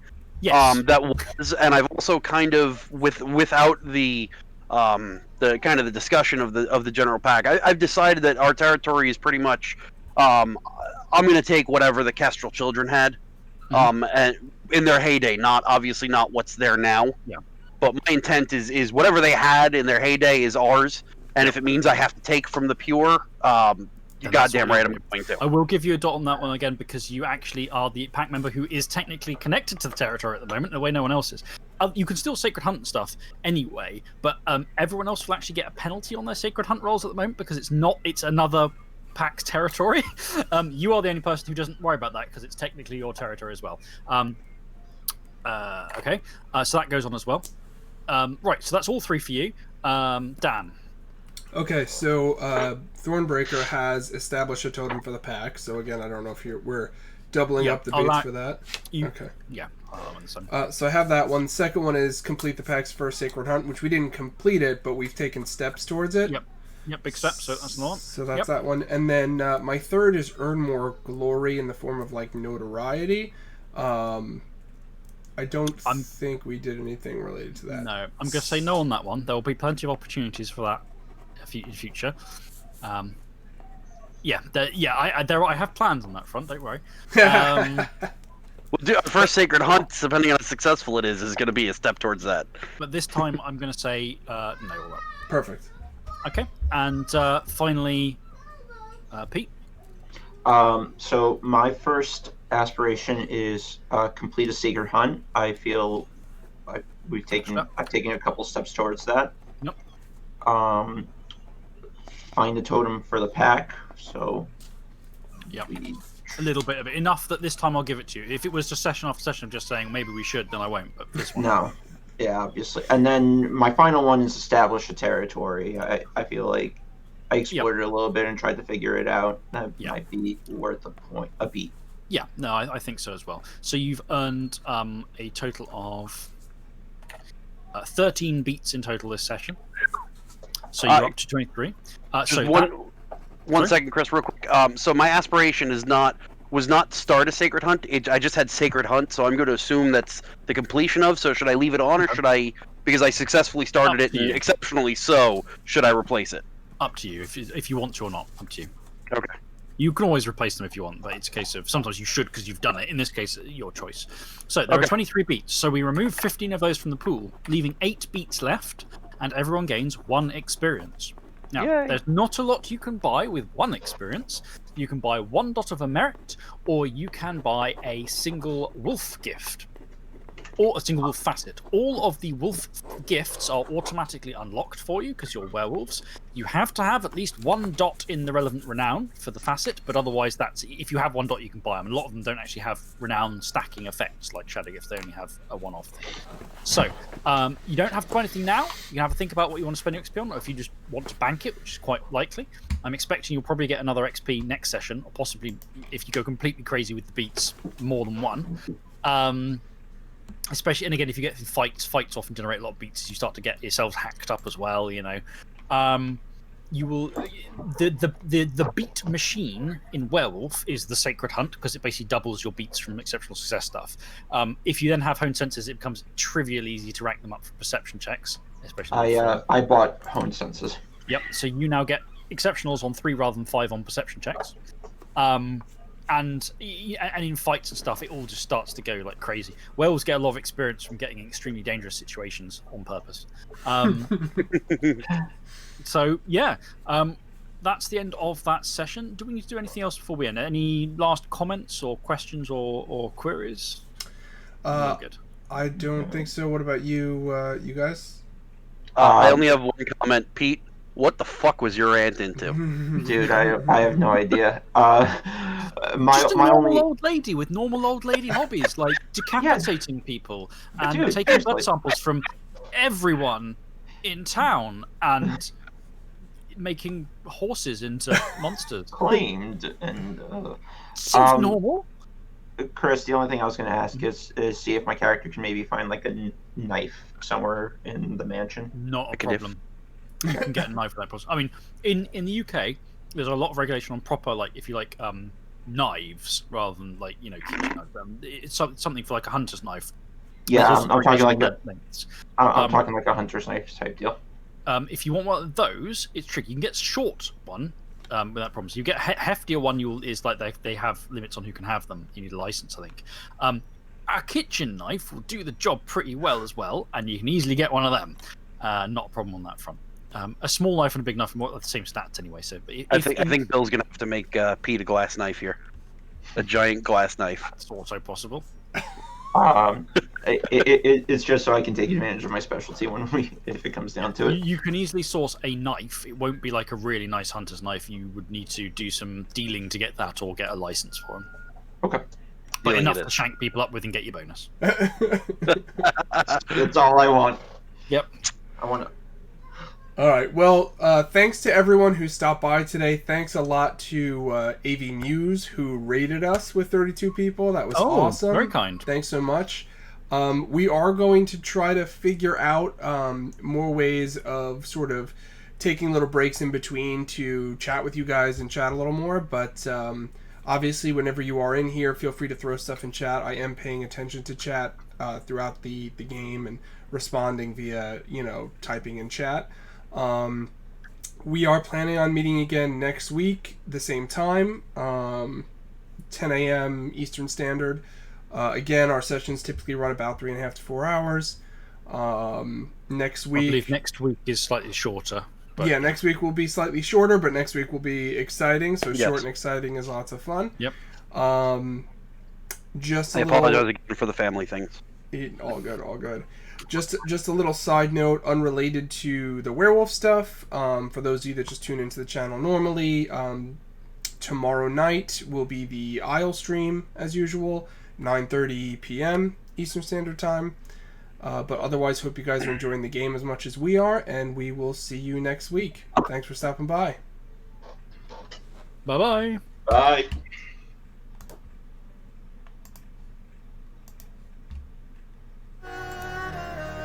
So how's the milkshake? It's quite nice, actually. It's not, it's done a little blender in the, I can finally eat. I'm just gonna turn off my camera though. Sounds good. it's done a little blender in the kitchen, so it's not like, really, really smooth, but it's nice. There's strawberry, there's ice cream, there's milk, there's bananas, you can taste it all. I was just trying to figure out why Dan was telling he was going to kill us. Everyone's dead. Our audio's still up, that's all. Yeah, well, Oh, no, just asking about the milkshake. then they get to hear it's that little cut off bit here. Yeah. Are we all off and done now, yeah? No, we're still running. We're getting our little playoff here, that's all. Oh, sorry.